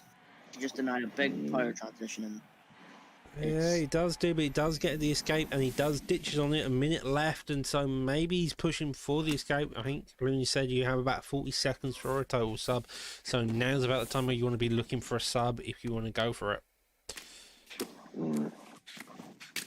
Some heavy ground and pounding. He's not doing much damage, though. He managed to gas himself out, and Ferguson, like the character he is, rolls out. Let it rip. I'm about to say, what you know about that, Ginger? What you know about that, man? That was before your time, brother. Lovely job flying knee there as well. Both of them are just looking for that one shot. Bucko's definitely winning on the feet. Khabib's winning on the ground, but as I say that, he comes in with some heavy shots of the overhand. Yeah, looks like Fergie was looking for that pullback.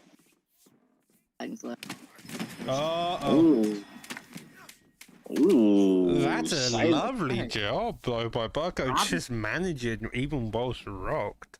That may have just won him the round if he didn't win it already. It's a takedown control time. That could have just won him that round easily, actually. And we're not gonna be able to see the fight stats, but I got Khabib on that. What about you, Doc? I'm really not sure that can go either way, even with the stun. Bucko starts out strong into the second round. Still 2 rounds left to play, so you're quite happy to do anything. Ferguson starts out very rough. Got a front kick off earlier. Khabib now in this classical side control position, attempts to sidestep the position, possibly a crucifix. If they gets to side control, goes back into half guard.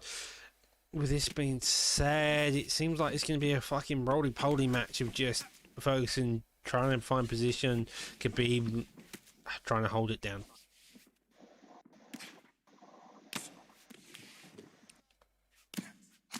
I was totally here. I would want to go to that rubber guard and try and get maybe a sub, maybe just get that top mount and just go at it. Because at the moment, Bucko, from what I'm seeing here, isn't really getting any success in the ground. So maybe I could go rubber guard may change that for him, as we've seen He's just been taken out, but if he does manage to get the rubber guard, It's interesting to also see that Khabib doesn't want to go for a top mount. Like, that seems to be a really underutilized position we've seen all night, is that nobody wants to go for a top mount position. Top mount's arguably the strongest ground and pound position, so even in side control, it's kind of getting dwarfed by it. I think I kind of see what Buck was trying to do here. I mean, he's waiting on his his golden opportunity to kind of drain the stamina of of Ferguson, man. But his cardio is just unmatched sometimes, man. You can't just go against that. Yeah, Saab's done a fantastic job of just holding Bucko down. Both of them do have very high cardio. Ferguson may be known for it, but you got to remember that Khabib does have similar cardio and recovery stats. the thing is, if you were Khabib here, would you like to finish it with sub or ground and pound, or would you just want to Gets a knee bar? This is a risky position, especially with saying that Khabib doesn't have that high stand, but it does seem to be the case of he's going to have an escape. Very much already halfway, and you're barely a quarter way through the escape. Does go look at fight stats, probably a bit bored. 2 minutes 40 left. I didn't see him. I was too busy looking at the clock. Did anybody else see him? Yeah. Oh man, good job for Bucko checking on that, man. He's a man. I'm down this go around here. Gets I never had any full guard transition though. 2 minutes 20 on the clock. Could do a multitude of things. And Tez gets posture up and gets right and kicks his leg like, come on, get up, and looks for a pullback elbow. Mm-hmm. Deep is doing a good job with the strikes. And back down on the ground we go. Going for an undeniable fake there. Gets denied himself. This is just grappling. It's just it's just on top of him here. What I don't get there is, if I was playing Khabib, which I don't normally do, so I could be wrong with like different Khabib's play styles, but if I was Khabib there, I would go top mount, because I think that would be the best position for him at this point in time in the round, where he can get a lot of head damage off and maybe get a few advantages in the actual fight itself. There you go. There's your wish, Ginger. Yep, you got that top mount. They call me Mystic Mac because I predict these things. I mean, you are Irish, so it does go with the character. I don't know. Who the fuck is that guy? Ginger, apparently. Khabib, he is currently punching him in the head.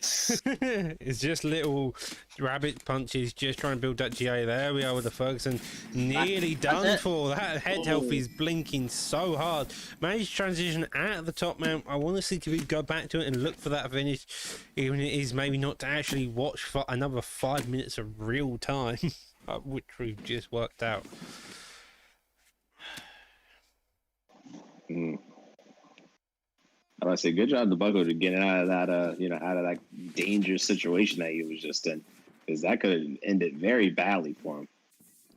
Narrowly avoids getting a spinning back elbow. Bucko's tempted it a couple of times. Khabib seems to make a read on it, and with that, Bucko's kind of at a loss for words. Gets a side kick, which I always forget Ferguson has. Right. The thing is with this fight, I know Bucko is a really, really talented striker, but I've never seen his groundwork. It shows here what a really talented grappler could do to someone like Bucko, and it's really remarkable because he has kept this guy on the ground for, let's say, 6+ minutes, and this is real time too. So he sat there for how many? Sorry, that's actual seconds. So that was what. That's a lot of seconds, right? I'm not very good at math, but it's time. It's a lot of time. Yeah. That being said, Barcos goes for the clinch attempt, gets it back, but instead Khabib goes, okay, I'm going to clinch you as well. Drags him to the cage. Both of them fairly similar on cardio. Khabib probably 1 round and 2 if you're being conservative. Bucko probably needs to finish him. With that being said, we are in a back sit position with 4 minutes 30 left on the clock. Beautiful man there by Bucko. And right back at him. Gets into the back mount, and he doesn't. He gets a deny. That's down really low. He gets another knee bar position. He could be it, but again, actually does fairly well on the tracking, but the actual escape bar seems to rise up marginally quicker than the submit bar, but he's doing a very good job on the tracking, keeping it fairly simple, narrowing to the point of the full guard, but the escape's 3/4 full nearly, and it's going to probably reach there before he's even close to the 3/4 mark of the submit. Rolls over, and he probably just about avoids it. Instead, it's a break off. Yeah, it looks like he almost kicked him in the face for that, remember? Remember when Tony Ferguson did that to someone? I forgot who he did that to. Probably a lot of people.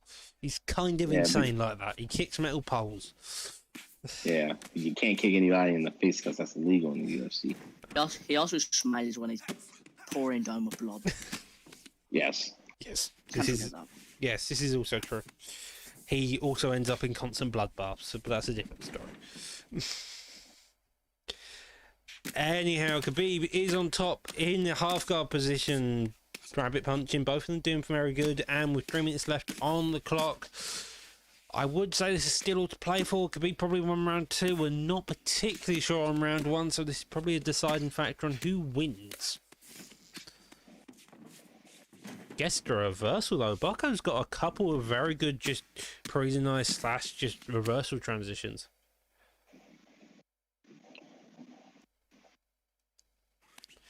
Gets up from the sprawl position, clearly not interested in just doing some body work there. Narrowly avoids that straight, and Khabib coming in with that lead hook straight. Doubles up on that jab, fires back.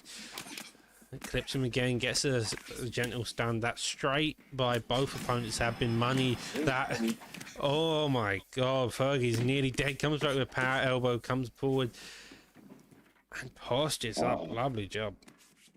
Good job to Bucko for defensive mode on that one. My Beyblade. He's over there getting crunched up though, man, by a side.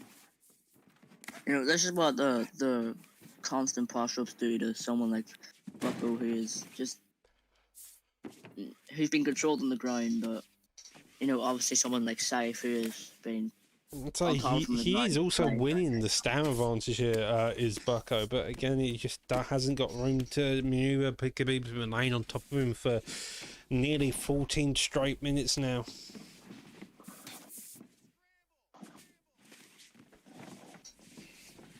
Bucko needs to get a sub or just a nice pull counter. He has the stamina to do it. He just needs to pick out when to. He's trying to get it, as you can see, but he's getting caught. So he needs to lay off a little bit. Also, you get what I mean. He's to lay off, but he needs to get the time right. Yeah, lovely job there by Khabib. Just actually by the Ferguson getting it, and Khabib gets another denial here, using the elbows, just working down the edge. Gets a deny on the crucifix, looking to reverse it, and he does get the flip over from side control. Maybe look for the get up now. A minute left on the clock, and with that being said, Saif's probably won this round, but Bucko's got 50 seconds left. He can still look for that finish of types.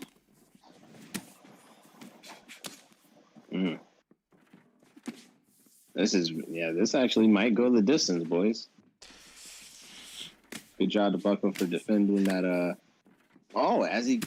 I thought that was a rock there, but that was just his stamina flashing. Yes, another takedown. 30 seconds left, and Khabib is gassed out of his mind. Ferguson's got fairly high stam. Look, Khabib going for this ground and pound, gets reversed by Bucko, and we are now in a 20 seconds left. I think Saif is probably just going to hold this position for the rest of the match, man.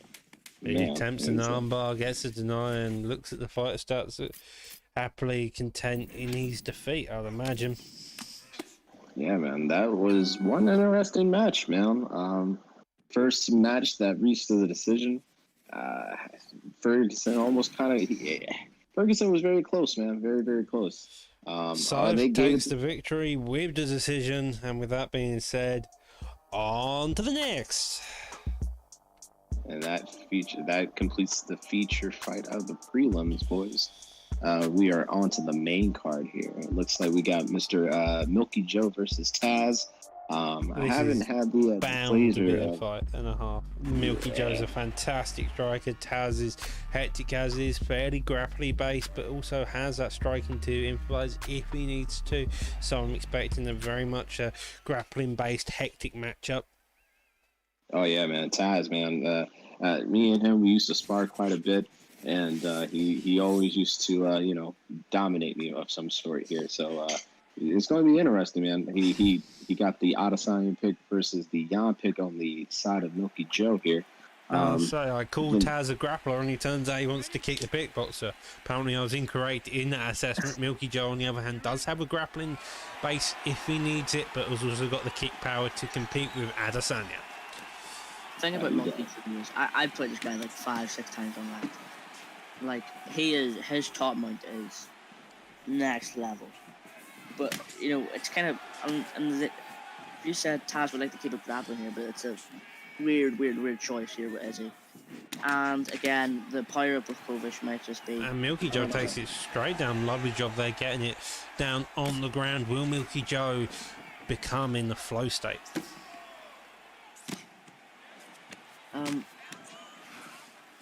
So close. Obviously, I've said about Milky Joe's top mount, so maybe I would say that's what he's mainly going for here. But so mainly he just wants to get it, yeah. So he might just go for top mount, pull up some GA, and then go for top mount. Is what I would say, but I could be completely wrong. I would expect top mount, especially with like a very heavy. The heavier the weight they go, the more powerful their shots are, and just the better the top mount ground and pound is. I find lovely job by Milky Joe digging to that body. That stamp of Taz was quite low during that period. Another deny. Milky Joe probably wants to get out of his half guard position. Now in half guard, probably wants to fake the arm triangle. Look to that top mount. Taz is just faking that. Done a lovely job at faking, just does it, but Milky Joe gets to deny with the full GA, goes into the top mount, ready to do that ground and pound as you mentioned, Ginger.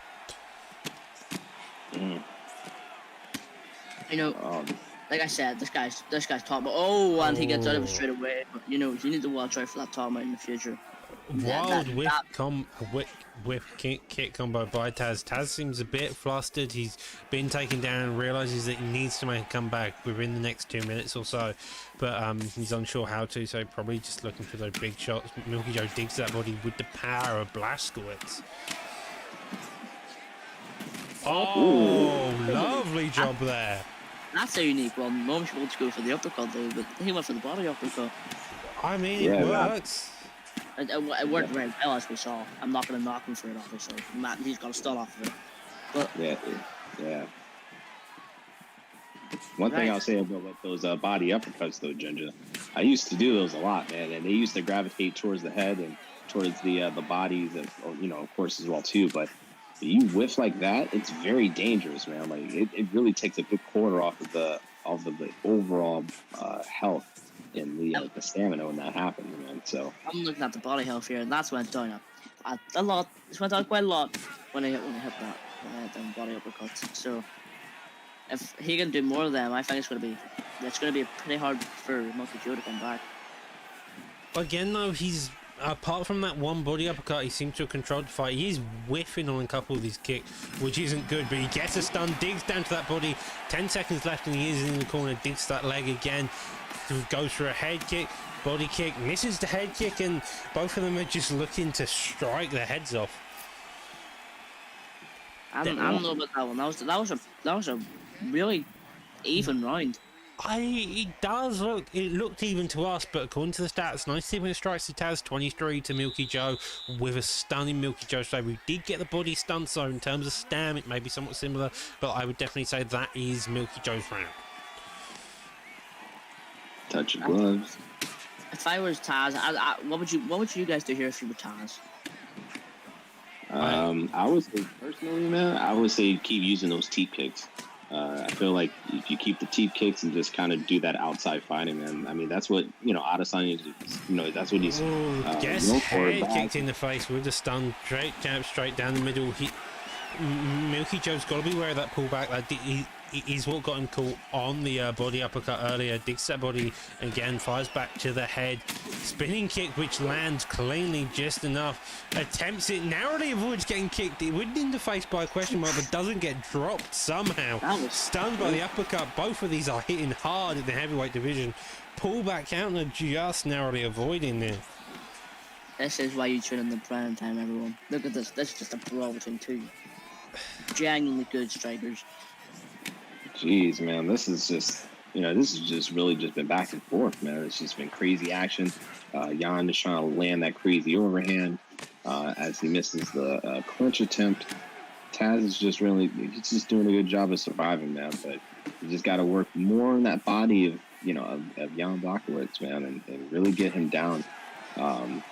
It's just crazy, man, because Jan is also throwing crazy head kicks of his own too. So he's doing a really good job of just making sure that he's conditioning his opponent as well, and slowing down the Adesanya.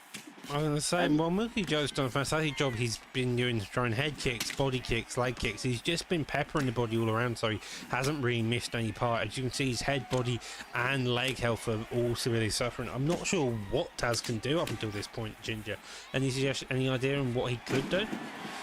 To be honest, I say it's going to be a little bit weird, but I would just say wait for him to strike and counter punch, and that's all you can really do to catch up in that huge head damage distance, but it's really big, so that's all he can really do. He just has to stay outside the pocket, wait for him to miss, throw a combo of his own, back out and do the exact same and repeat, because that's all you can really do in this situation here to get your head damage back. And then he needs to put in a lot more leg kicks, take out the power to stop him getting more of a head damage advantage. But it's dangerous here because he could just Milky Joe. That's so close. 40 seconds left, and he's got a risk of getting his top mount. Adesanya's chin is severely struggling here. Blachowicz has got that power, and he's digging close. Adesanya needs to dig deep just to swipe these last 20 seconds and deny by Milky Joe. This is a definite threat here. Can he get it? And he nearly gets it, and he does. We got him. Ooh. That was a fight. That was a fight and a half, indeed. That it was, man. Showing the worth again. Milky Joe is showing showing everyone that he can get it done, man. Good job to that guy. He definitely got one on the board for the SFK boys. It's all good. That was just crazy, man. It's just been nonstop action all the way through, man. And I'm just looking forward to this next fight here, man. But Taz, you did a good job of doing your thing, brother. Just Milky Joe, he got that done for today, man. So I think Taz is just going to go back to the lab and work a little bit. Definitely impressive to see him come back to the primetime scene. Good job to you, man. But Milky Joe, he definitely got that one. But as we go into the next fight here, we got another SK member, Desaya, going against BST Kenny. Both killers, all the way around, man. Desaya is definitely a one of the fan favorites as well too. Kenny is also making a name for himself as he's progressing as well too. It's just going to be a crazy match between both boys, man. We got a Usman versus Luke pick. How do you guys expect this to kind of go, man? Do you think it's going to be more striking or more kind of mixing it up on the ground? Well, Usman's main strike series is the power strike, that jab strike is the main ones. He's got 95 power, and Luke, especially in the welterweight division, is one of the few who can actually stand to do it. We see a lovely takedown by Desire there. Interesting choice there to take down an Usman very on, but again, Usman doesn't have the greatest in terms of bottom game, so it's maybe the best idea here. But you also have to think about it too, that when do you ever see Usman ever get taken down? That man has 100%, back defense. So, Gets the reversal though, and this is bad for Desire. He needs to maybe look for a full guard, just hold it there, then look for the reversal afterwards. He does, but then gets it denied on that. Now Usman holds his top mount position. This could be really bad with Desire. I don't know. I don't know what's a scarier sight, man. If you ever wake up to see Usman on top of you, just giving you, elbows to the face, that's a scary sight, man. That's a very, very scary sight. Usman's like being hit by like a Lambo at like 300, maybe 400 miles per hour. So it's you really don't want to be in that position. So Yeah, his ground pound stat is quite high. He's got high punch power, so even with Luke's 95 chin, it's just not a fun time.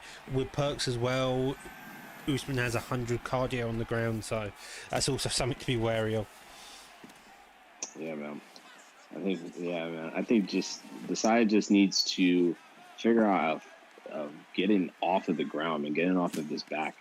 I think that's just going to be his most important thing, man, because you got Usman on top of you, man. That's just a dangerous sight to be in, man. He has to find a way to get up out of here. We can say Desai definitely learned his lesson about taking Usman down to the ground. Yes.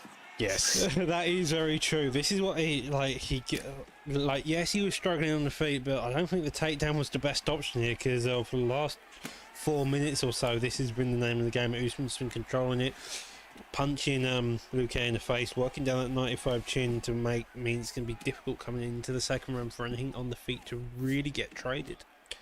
Yeah, but I've played Silent Rank, and this guy really is just. He's like. When you hit him in the face and he like falls, he thinks, okay, I'm gonna get back up, and he just bam. He would just be able to make a comeback in about 2, maybe 3 minutes, and it would just be shocking, to be honest. If he's one of them people you just try to put down, but it's gonna be a really hard challenge. You knock him down once, and then you can't knock him down once, otherwise they come back. Fight with vengeance, trying to kill you. With that being said, though, end of round 1, Usman holding the majority of the grappling exchanges. Desire, on the other hand, was shooting the takedown. Don't expect to see that into the second round, but you're never particularly sure, since some magic can happen on PrimeTime Fight Night 18. Yes, sir. A lot of upsets is always in the works here, man, but this is definitely something that's lovely job there. Digs that body is stunned. Massive comeback by Desire, looking for that finish, and he gets it. Oh my god, less than 30 seconds into the second round after getting grappled fucked. Call me Mr. Man, because I predict these things. Yo, who the fuck is that guy? That guy is Desire. That's who the fuck that guy is. And you want to stay away from him. If he's on the street, I'm walking the other direction. Jesus, man. That man's going to make me eat a bean pop for just looking at this shit. Look at that clean combination. Usman had too many coleslaw sandwiches before this match. He really didn't like the first round, did he? He came out with vengeance.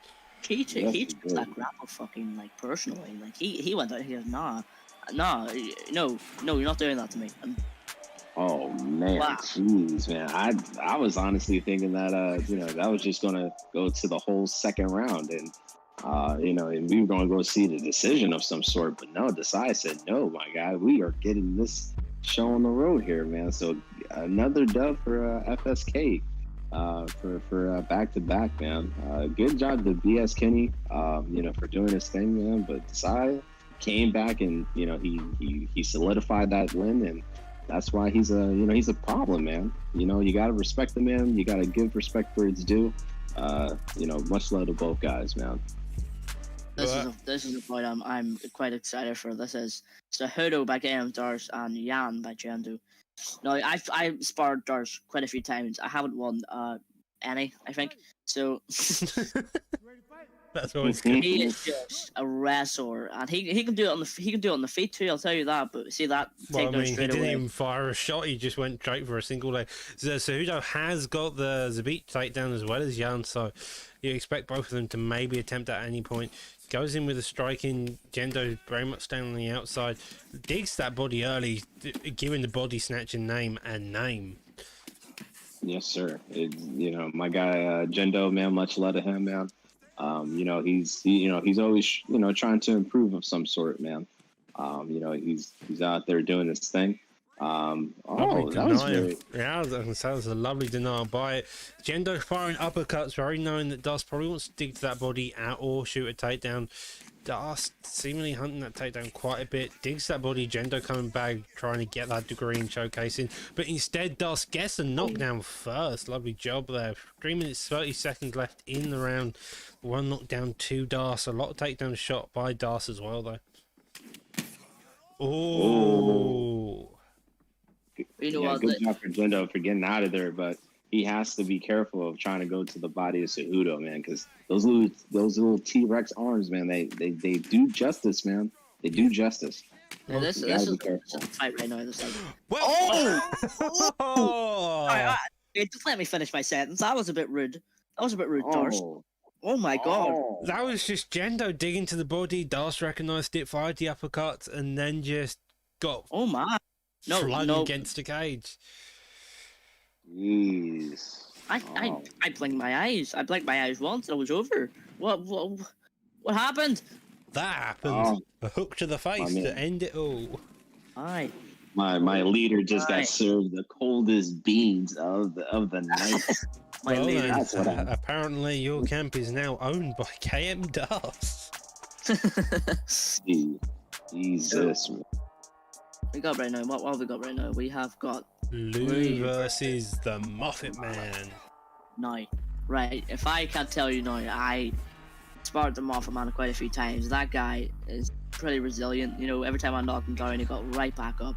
And Lou, I haven't seen much about him, but I do know he's very grapple heavy. And when he's grapple heavy, I mean, he's very, very good in the ground. Yes, So- he is, man. Definitely. Yeah, I would agree. Lou's got fantastic grappling base. He's picked some weird picks, and again, he's with the Sun pick. Muffet Man, on the other hand, we normally see him with his carpet, has started using a couple of regs, so he probably feels a bit more confident. A Whitaker pick as well, 92 chin, 97 recovery. Sun, on the other hand, kind of meh when it comes to this division, but to be fair, middleweight is the division of 4 stars. Sonnen. Chael, the bad guy, son, and never lost a round. I will stomp you. In this instance, you aren't. I'm not impressed by your performance. Well, you know, we're about to be impressed by these two men's performance here. What would you do right now if you were Whitaker? Because I know if I were him, I would keep the ball on the ground, and I just jinxed him. I'm sorry, Muffin Man.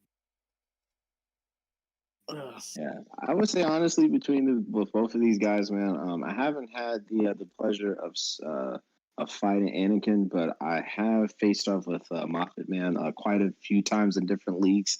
I actually have a fight with him coming up here soon, I believe in the UGI, I believe, and he's always been like you said, man, he's been a threat on the ground. I've always been very cautious. Lovely to know anytime I there, would though, against- by Lou. Bringing it back onto the fight. This is definitely holding a dominant position. 3 minutes left on the clock for Lou to work, and he's so far holding the backside position, getting a bit of posture up, just looking to get that ground and pound. Moffat's having a bit difficult defending, but doing it somewhat well. Has got denied twice, so in his position, attempted to get up once, and also a full guard transition. Very, very, very. I think that he's just good job by Muffin Man, but getting up. He's just see if he can get out of here. He does. That was pretty good stuff, Yeah. dude. Yeah. Muffin Man himself, man. He's just he's a very wild character, man. You never know what he's gonna come out with. When you told me before I was commentating this card, I would say Rob Whitaker versus a Chael Sonnen, and I would tell you you've been eating too many beans. But I mean, we saw Cerrone versus Max Holloway earlier today, and we saw the Cerrone win, so anything can happen on these cards. Always is the case. Lovely job, though, by Sonnen putting on this pressure. Whitaker coming back, a minute 30 left on the card, on the round. Lovely takedown there. Digs in, but Moffat Man gets the denial. Moffat Man said, "No, not today. You're not taking me down." No, I would just like to try and get his head damage done. Maybe go for the body a little bit. I know Whitaker's got a very good 1-2 ducking roundhouse, and it's fast. Like, it's really fast. So and he takes Sonnen down. I mean, it's fair game. Sonnen is definitely a wrestling base, doesn't have the BJJ base. With that being said, though, transitions into Sprawl, could risk getting the get up. 30 seconds left, and he probably just wants to go all for it and just dig to that body of Sonnen.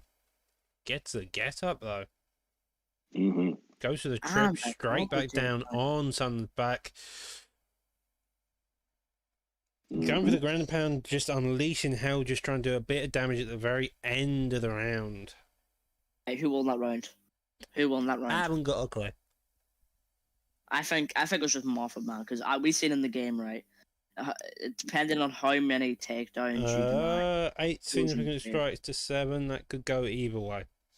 But it's still, that is a close round. That could be a split decision between either one. With that being said, I would assume I'll just make these still got 2 rounds left, so they both need to win both of them. I believe be the safest bet. See Sonnen there go for the clinch, trying to make it. Oh, and another defense by Moffat, man. This is top level sub defense we're seeing. Sub defense, takedown defense. Don't think we're seeing a standing guillotine. Not allowed in here. Although Sonnen can commit a standing guillotine. Mm-hmm. Although, as Ginger said, not allowed. Again, Moffat firing major strikes down the middle, just poking at the block of Sonnen, just clipping in. Superman punch being thrown. Sonnen standing behind the back line, coming in when he sees a chance, just throwing that lead hook. Also looking for the low singles, but it has been the case that Moffat has denied every single one of them so far. 3 minutes 30 on the clock. Gets the uppercut clipped through, digs down to that body. Sonnen on the back foot, does get the stun of Whitaker, goes straight, shoots for a takedown. No stand by Sonnen, but doesn't really matter when you've got the takedown landed. How do you main kill Sonnen? I'm still confused on this. How do you main kill Sonnen? I mean, I made Damian Maya and made him a K1 Maya. You can main anybody and make him anything. I was saying, yeah, I mean Diego Sanchez. You can do. It puts you at the It'll advantage. be very hard though. I mean, it does give you it, and as we've seen, Sonnen's a viable pick. Sonnen landing his heavy ground and pound here. Christ, narrowly avoids getting finished. 2 minutes left on the clock, and we're back up onto the feet. One stun and a bit to either opponent. That seems to have made Moffat a bit wary of engaging. He's coming in and out his pocket a bit more. Gets a takedown. And Sonnen back on raining ground and pound to Whitaker. The thing is, when you're Moffat, you're defending his takedowns, but he keeps coming at you. What do? You play close. You can't back up. Giving a takedown artist distance allows them to set up a takedown. If you close the range, put pressure on them, you're able just to keep it closed, and you'll have a more likely chance to keep them, catch them in a flurry, because of. If you're looking for a takedown, you're not looking to strike, which means your striking ability is going to be reduced. 45 seconds left though on the clock, and I'm not sure what either guy needs to really do it. Any suggestions, Pudgy? I would say for Moffat, he just got to slow it down a bit, man. I know that his cardio has to be compromised to some degree there, man. He almost got finished by Uncle Chael there. And I think Anakin is just doing a really good job of just being the aggressor and just getting these takedowns, man, and getting these significant strikes off, man. I got to give it to him for this round. And another close round. Close round, but it's a lot less closer than the first, but it's definitely pretty close. Though I'd probably give it to Sonnen. So it's either a 2-0 or a 1-1. I'm not really sure which. Any opinions on that, Ginger? I'm gonna go controversial on this one. I'm gonna say it's 1-1 because I think the amount of takedowns that were denied in the first round, I think that won the round. Because in the game, for some reason, that counts a lot. I had a guy in a week fight who did 20 takedowns and got 3, and he was absolutely clapping me, but I won because of that. I mean, if you're getting capped by a guy that's shooting more takedowns than you probably use strikes, that's definitely something interesting. With that being said, though, Sonnen dug to the body, stunned Whitaker, and he's now putting on the power. Throws a wild overhand there, narrowly avoids really getting clipped by Sonnen, but instead, leg kick there with a stun. Both of them are just landing heavily. Yeah, now this is anyone's. Yeah, this can go any way, man. 3 minutes 40 left on the clock. Still time to play for in the third and final round. Is Both of them just playing a GA war. Both of them just punching over and over again, just trying to get something. Something gets denied, goes for the stack guard, gets denied, full guard there, attempt by. Oh man, doesn't do anything with it. Should have transitioned just so he isn't having something in the full guard, but not much else you can do here. Both of them just seem to stall in that time. Both content apparently just for the ref to split them up. Transitions out of full guard into the half guard. Pudgy, what would you like to see from there?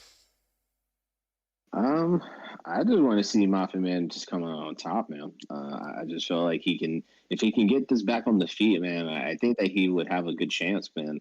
But if he's on the bottom like this and Uncle Chael is just all over you on the bottom, it's not going to be a good night, man. As he gets denied, he just has to be careful, man. As he gets denied again, so now he's. I think as of right now, Anakin is just doing everything of what he can to secure the rest of this match, man. Honestly, yeah, and does seem to be the case. A minute 30 left. To spend the last minute and a half just with Sun on top, just wailing at different parts of Whitaker's body. Now we're back in sprawl position again. Just that body getting worked so heavily. Goes into the half guard.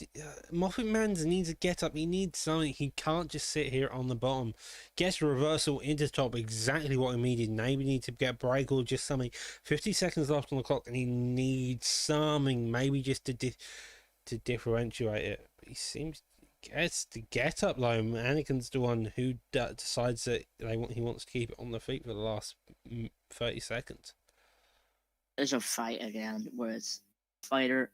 It's a striker, fighter, striker against a grappler. And lunging straight.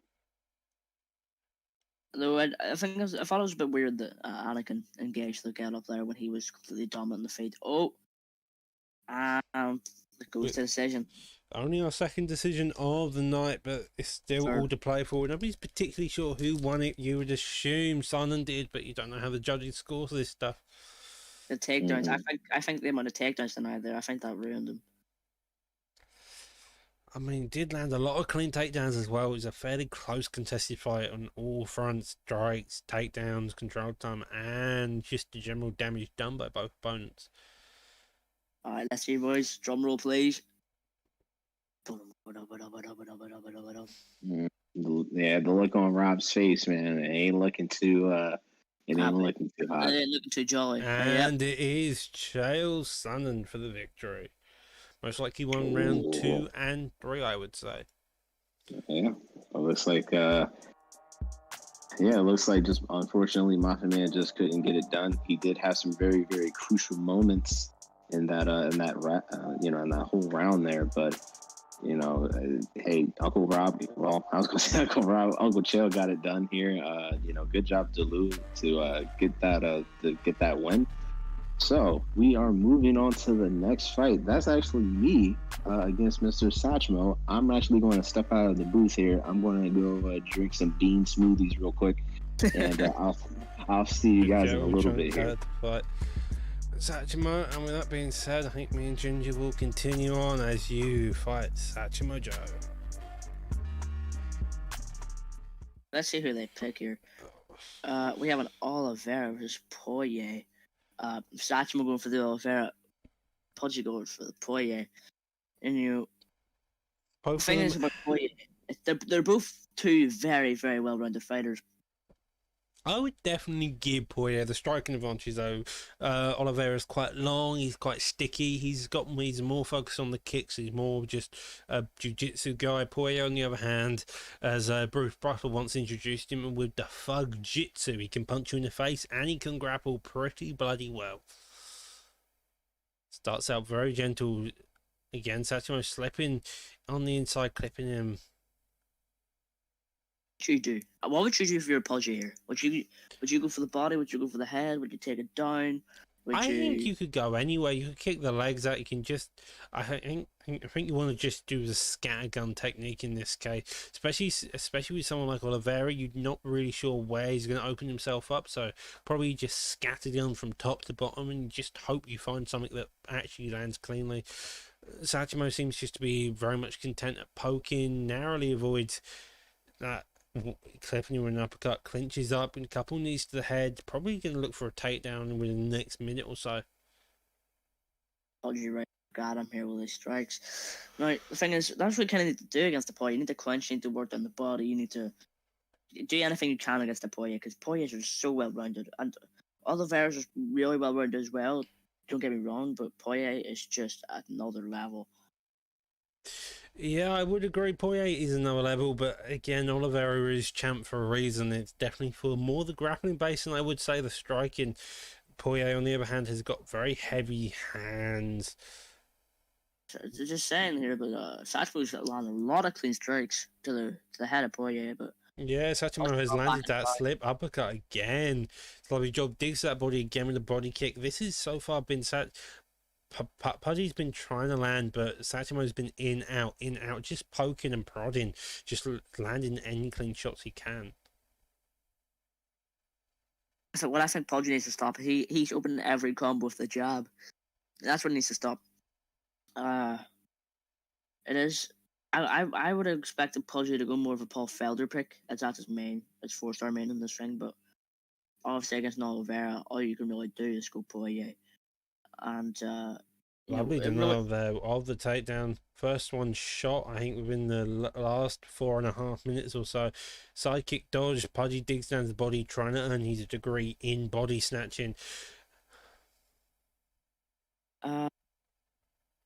Checks that leg kick though. That's a lovely job there by Pudgy. Now starting to open up with the boxing combinations whilst Sachimo's trying to recover from the leg held event. Does another spinning heel kick by Oliveira, standing fairly close in terms of stamina. The last 30 seconds or so left. But yeah, Oliveira just had that really, really, really OP spinning front kick. With jab into that, and that's a easy stun from any range, unless it's like hug me range. That lead head kick though by Oliveira has snuck its way through a few times now. A minute left on the clock. Oliveira is mainly using that lead leg to scattergun from top to bottom. Again, Pudgy's having a bit of difficulty actually landing any combos. He's thrown 100 strikes in total, but he only landed 18 significant fight compared to Sachimo's 89 total with a heavy hit rate of about 32 significant. But don't forget about the leg stun there. That could not change a round, but it could definitely contribute to why a person wins the round. Yeah, indeed. Leg kicks do add up to a very hefty amount of significant strikes, but I wouldn't necessarily say that they're a bad thing. See, I told you about that death kick he went for there. If Pudgy had put on his blocks, that could have been lights out. What I would do here... You have got to be wary just of Oliveira's fancy kick. He's got a flying Superman elbow as well, for God's sake. There we go. Half guard transition, ground and pound early on by Sachimo coming into the second round. A minute passed within the second round, and we're back into side control now. Probably wants to go for a top map position purely based on damage, especially with how hurt he did have Poirier early on in the first round. Well, like I said, I think I'll just go top mount. I'll just pressure. Maybe I think Oliver has a Google platter too, so Pudgy if you're really able to keep him in there and deny him and waste his stamina, maybe go for an arm bar, triangle arm bar. Does attempt to Kimura, but does get denied gets a reversal now with Oliveira very low on stam. You could easily transition into the half guard, fakes it, goes for a stack guard, gets denied, postures up and breaks it off onto the feet. Interesting choice by Pudgy. He definitely hasn't won the first round on the feet, but he wants to try to keep it on the feet. This seems to be where he's comfortable. Probably looking for that one big shot using Pudgy's power. The thing about Sachmo, I think he's opening leg kicks up with his lead leg. Which is something I really don't recommend, because if that's checked and he keeps on pointing at your legs, that's your punch power gone. That's his lead leg has been checked several times now. Pudgy for it has got a couple of stuns, and it's definitely something that Pudgy maybe should actually go to using to kick. it may actually be effective, because if he can switch Oliveira into the other stance, it's probably going to confuse Satchmo a bit, and he's going to have a bit of difficulty actually trying to strike fluently. Yeah.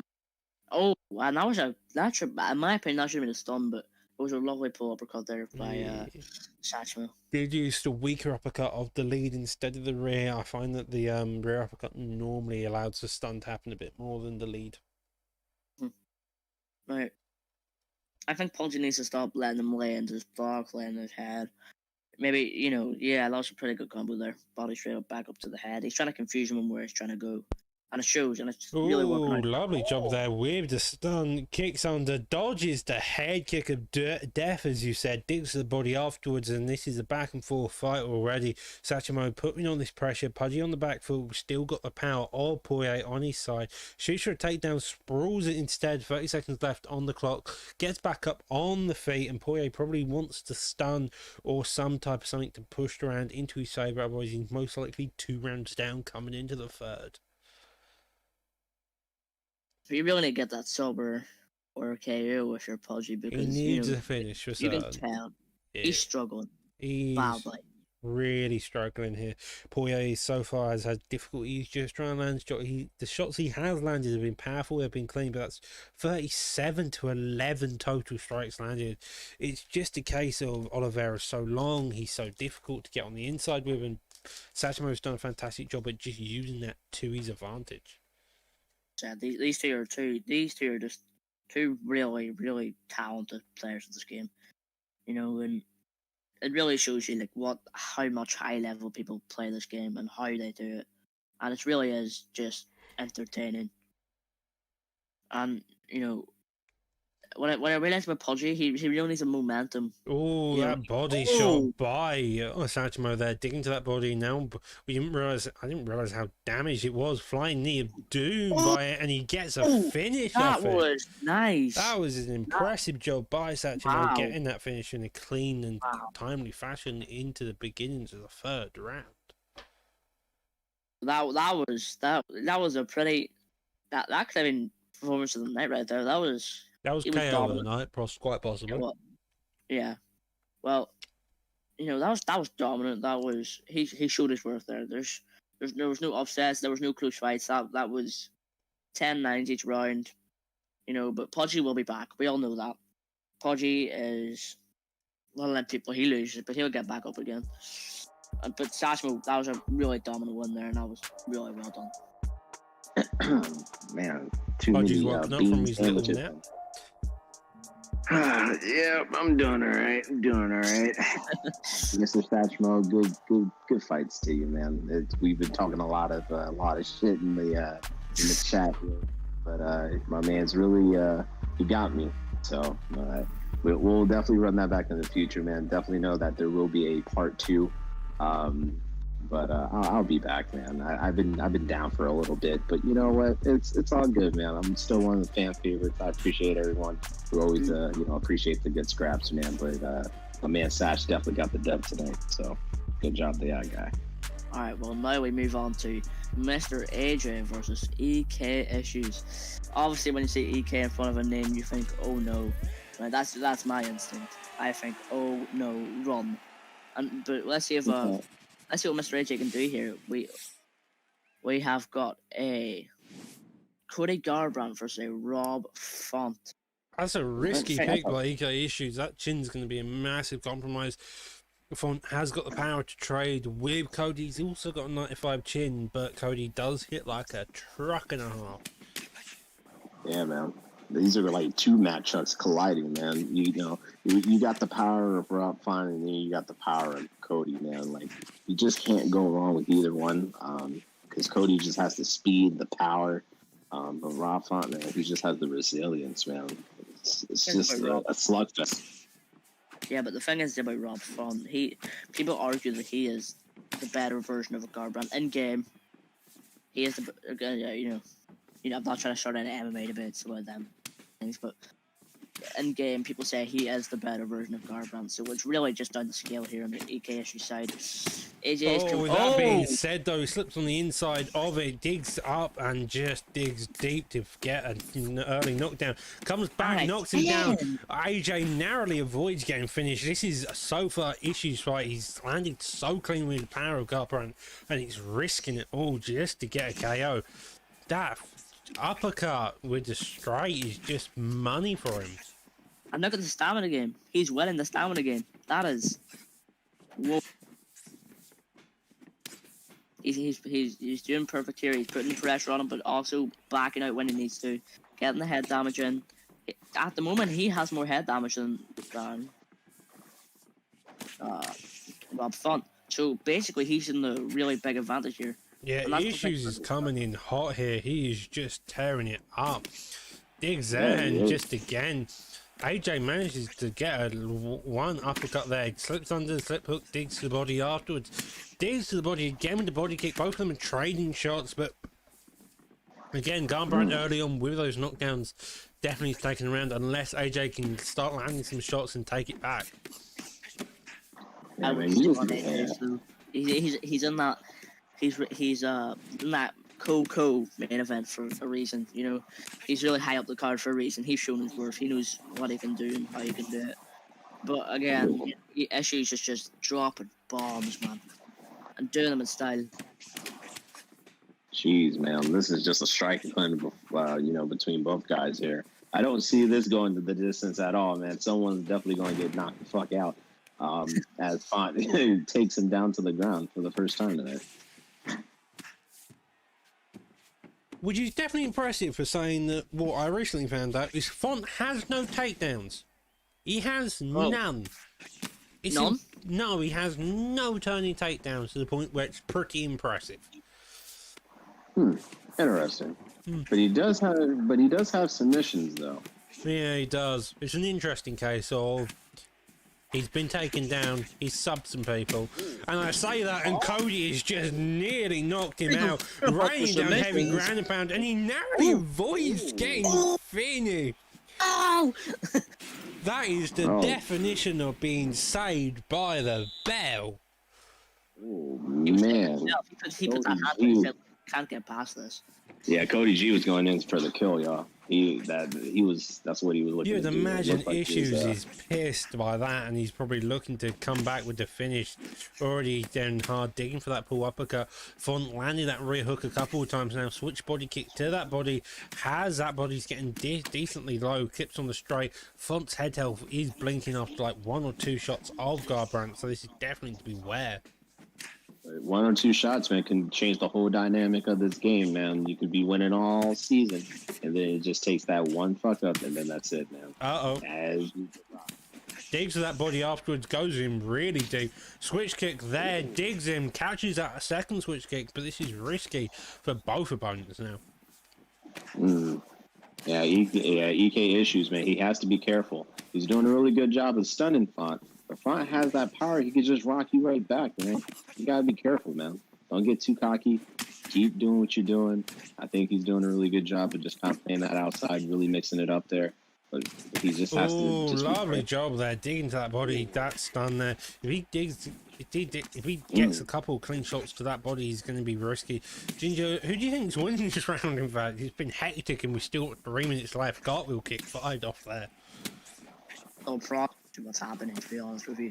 So basically, AJ's right. Look at that head health. I think he's losing just because of that head health, and obviously Garbrandt's just been able to actually smack him in the face. And it really is just it's not one-sided, but it is. I was like, it's definitely not one-sided. With that being said, though, a dangerous rock gets finished onto the top mountain here. 2 minutes left, and this is so risky. Manages to get the slip, going into the half guard position now. And AJ is the definition of survival mode here. His head is so badly hurt. He's got Cody on top of him, and Cody gets back up onto the feet. Yeah, smart. Yeah, smart move by Cody G, man. Oh God! I'm done. Oh my! He's dead. Leave him alone. Leave him alone. You don't need to punch him anymore. He's already dead. Oh, was crazy. one hell of a fight. AJ guy started to pull that back in the second round with the body stun. But EK Issues just came back and did that. That was like the Ngami uppercut. Look at it. Flung him against the octagon and just went bye-bye. And he said Jeez. Oh, he took that personally when he dodged both of them grounding pounds. He said, "No, you ain't getting a grounding pound he chance took this it time." personally when he survived the first round.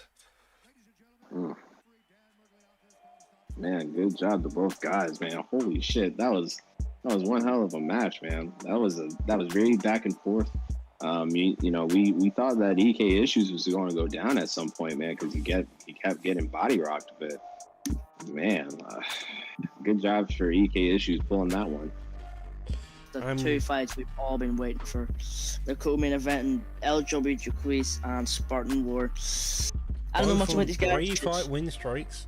Both highly ranked opponents. Both of them are full. Probably, I agree, the best of the best we have to offer within PT rankings. And with that being said, they're probably looking at future title contendership fastest way, whoever wins it. So, with that being said, let's get on to the co-main event of the evening. Yeah, absolutely, boys, man. This is going to be a banger for the ages. We got Mr. Spartan War. He's definitely upcoming on the. I believe that this is on the PlayStation side. I believe. Yes, it is on the PlayStation side. Jaquise and Spartan War, both 3 fight win streaks, looking to get higher up into the rankings, maybe looking to get a title shot against the resident champ of Styles. So we got a very tight matchup here because Font is Jan. Jan and Font are very similar. Well, not similar, but you know, they are pretty much neck and neck in terms of striking.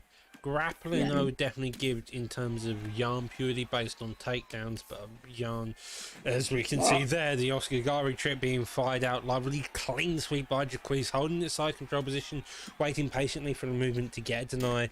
Elbow there fired off. Lovely attempt at the crucifix, late denied by Spartan Moore, and into the half guard we should go. Full guard again, got the wrist, got a couple Kimuras from this position as well if we wanted to. Gets a sweep over into the other half guard position, and now it's full guard. Lovely job of both of them retaining this full guard position to make sure their opponent doesn't actually get any control time. Goes for that flip once again. Now, what would you want to do here, Jurian? Because obviously he's keeping you there and he's keeping you in half guard. You're keeping him in half guard. What do you want to do? What do you want to do to get out of half guard and maybe get some momentum in? I would say to be patient, man. I feel like that's what you wanted. Like, you didn't notice the stamina font was quite low. That's kind of what you want. Even if you're being kept in a position, if you posture up, you can just control the fight a bit more, get some significant strikes on just so you're winning the round. Lovely deny there by probably looks for the crucifix or the top mount maybe. I'm not particularly sure since we have not seen a lot of top mount. Even while scrapping, it's been on. Right. Jaquise is doing a good job of denying those, man. But he's doing a really bad job of just trying to keep going for that same side, man. I feel like he would just need to kind of mix it up a little bit, kind of be more patient, work more on denials from Rob Font there as he got denied there. But I think he's just doing a really good job of just trying to figure out most of his opponent's tactics here. You know, so far I'm giving this round to Yam, obviously, because of the dominant wrestling, but, you know, like we said before, anything can happen here in PrimeTime MMA, and it's why everyone loves it, you know. Oh, obviously the opponent doesn't love it, but everyone else loves it. So for sure, man. Definitely one of the best leads out there, man. As my man. Lovely striking there by Jaquise, getting that stun. Spartan, we're right back at it. It does seem to be the case of Jan is definitely winning the head health battle so far, though. Maybe not the stand, but they're both neck and neck. Okay, that was Bruce past the belt, and that was behind the back of the head, but we continue. Jumping switch? Was that jumping switch kick? Something like that? Whatever the hell that was? Jesus. Jumping, flying, fucking kick of doom. There we go. He's cheating again. Someone tell Dana. Come on. It's illegal. It's illegal. It's fucking hell. Lovely bout of respect coming into the beginning of the second round, halfway through the fight, and both of these opponents so far seem to be evenly matched, clipping each other in very much multiple ways.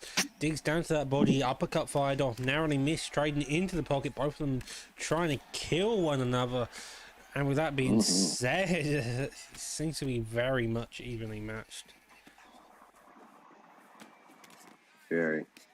I think Sparring Warrior's doing a good job of just trying to go down to the body, but he has to be very careful of that Jan uppercut that will send you to Beanville. You just gotta be careful when you go to any parts of the body. Oh, lovely job there by Font. Digs up on the uppercut again, ducking into it, pinning back with some hell coming into them face, and now it's the clinch opposition. Yeah, give him the good old spinning biscuit down there. Oh my god. Ginger, what would you say if you were Raw Font in this case, man? What would you want to see? What would you want to do? I'm Raw on main, right? That's my main in bantamweight when like playing someone else. But so what I would like to do here, I would like to get up. I would like patient counter boxing, patient counter boxing, because I want to get that permanent head health advantage back. And he's losing not by a lot, but by a noticeable bit. But I think he's got a little bit of stamina advantage. He just needs to get that health advantage back, and he'll be as any Font is when they're on even terms. Yeah, the issue with the stand advantage though is neither opponents are really working the body, so even that slight stand advantage doesn't really matter if you don't have that body work down. Like, you need to start digging the body early if you want that actual stand advantage to matter coming into later rounds. Good job for Jan getting into side control there, maintaining control, making sure that he looks good in front of the judges. That was a good transition by Font there, because that's where the head damage could be minimal, like I said, for 20 seconds ago. Yeah, Jan taking it slow, digging to the body, gets the denial on the get up, could go for a gilly, gets another deny though by on the side of Font, and Font's just staying patient, probably looking to ref, standing up, doesn't want to go back to half guard just so he doesn't have to deal with Jan's grappling. Gets out though, lovely job, minute left on the clock, maybe both of them start trading. We did see that, I think Jan did kick Font. That was nice. That was clean, yeah, I do agree. Font, the stamp of Jan definitely is now starting to take a more noticeable turn as it comes into this end of the round, when he did have that hectic movement. Right. That is pretty even. Obviously I'm going 2-0 Jan, but these two rounds have been pretty even and close. Very, very close, man. Very close indeed, man. From steals the second round. I'm not sure about the first. We didn't see the stats. Oh no! I did. I only saw one knockdown. My bad. I thought it was. Yeah, Font did score 2 knockdowns coming to that second round, so this could be 1-1, it could be 2-0 in the favour of Font, but I don't think these two care. I think they're just going to look to punch each other's face off. There we are, Font is getting clipped, goes, shoots for the takedown, lovely, get straight down onto his back and get the transition to half guard, gets to deny, mount, thingy, doodah, lovely deny. Jaquish is doing here, because he's doing exactly what he needs to do at the Font. Keeping him in the right positions where he can't really do much head damage, and he's just laying on top of him with Jan. Obviously, his grappling, their grappling advantages. He is Font laying partly in the pile of his own blood leaking from his cuts. We're moving on from that. Jan's just constantly punching him, just keeping his top position, exactly what he needs to win this round. Possibly needs a finish though, but it isn't very clear. This is just wrestling. This is really good wrestling here from shown by Jaquish. No matter if Font is not as good as grappling, it still takes skill to hold an opponent down. We can all agree on that. Doc knows Doc's with grappling himself. It's really is hard to hold an opponent down for how many minutes. So, really good job here from Jaquish. Yeah, lovely takedown there attempt, but it does get the deny, breaks it off. Jan's stam is definitely evidently lower, and I think that may come into fruition if they end up trading again. Narrowly avoids the spinning back fist, looking for that finish, gets the knockdown, lovely job by him, gets a Gets the back taken. Lovely again. And this is a close fight. Top mount position now. 2 minutes left on the clock, and it could still go away. Although Jaquise has got a knockdown, so it definitely is in the favour of Jaquise. My name's Jaquise. Sounds French. No, it doesn't. I don't. Oh, another knockdown by Jan here. Probably needs to look for a pullback, because sometimes he can land one clean pullback, he's got it, but it does seem to be the case of Jaquise is finishing every combo with some type of straight shot. Front kick to the face, digs down up top, gets a knockdown in retaliation, digs to that body early on, narrowly avoids the uppercut. His stamina advantage is now in the favour of Font. His head health is blinking though, and he could just one clean shot by Jan would be the end of it all. Yeah, man. I thought that was almost lights out for Mr. Jaquise, man. This is is a just lovely takedown shot there, but again he denies it, digs up top, looking for that block to help to be done. Working that block with a jab straight, knocks him down with a straight. 10 seconds left, and Jan is looking for the stat guard. 5 seconds, and this seems to be the end of the fight. what a crony. Yeah, I think Jaquise definitely stole that last round, man. The last few seconds, man, that was looking very shaky for him. I think that if he didn't get that knockdown, it could be very contested, but I think since he secured that last knockdown, man, I think that he got that in the bag, man. Drum roll, please. Jan. Jaquise for the win. Lovely job by Jaquise, probably stealing in within the last few moments of the fight, getting those couple of knockdowns cleanly and effectively. Yeah, man, man. That was one hell of a co-main event. I would say that probably has been one of the best so far. Obviously, in the last week, man, when we saw our boy Ginger, also defend, trying to at least get that Xbox title. Don't want to talk about it. It's all good, brother. Listen, man, you're not down like me, brother. So it's all good. I'm very good at losing. All right. You answer that compliment. Leave me alone.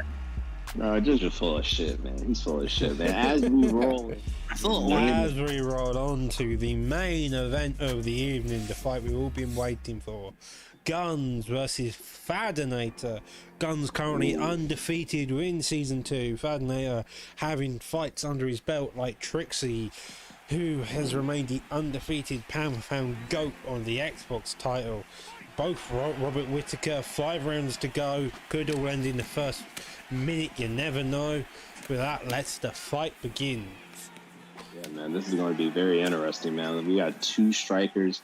We got 2D Fadinator, coming from the, from the Dons. And then you across the way, man, you got Guns, part of the KM boys. Just heavy strikers in every camp. This is just, I don't think that this is going to definitely reach to any type of decision.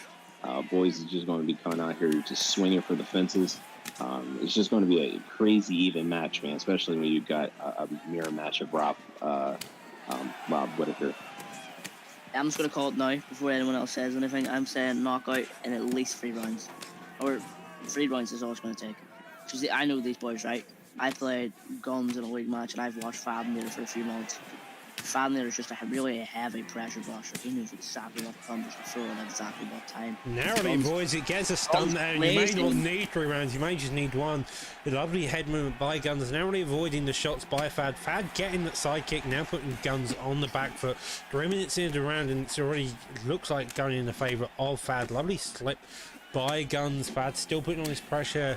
Guns looking for their leg kicks, just anything to maybe get Fad to back off with the pressure.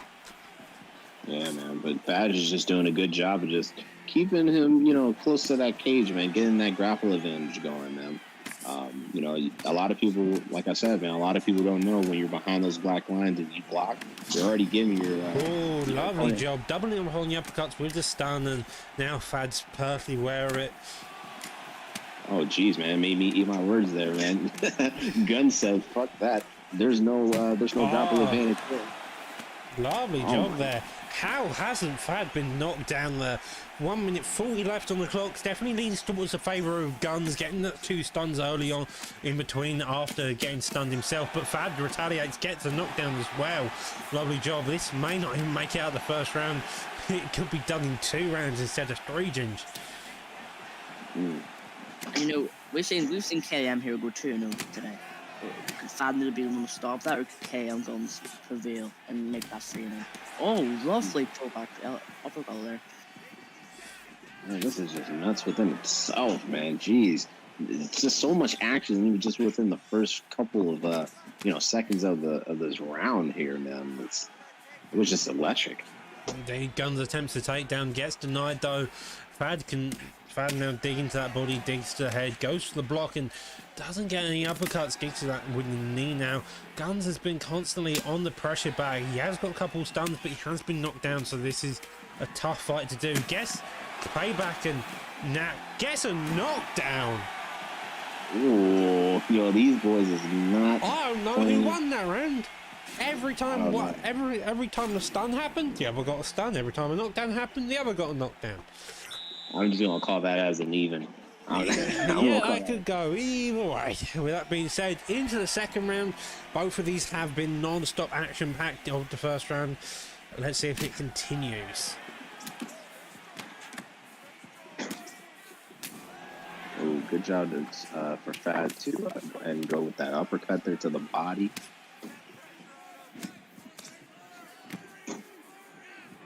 Double jab up. Guns is looking for that slip.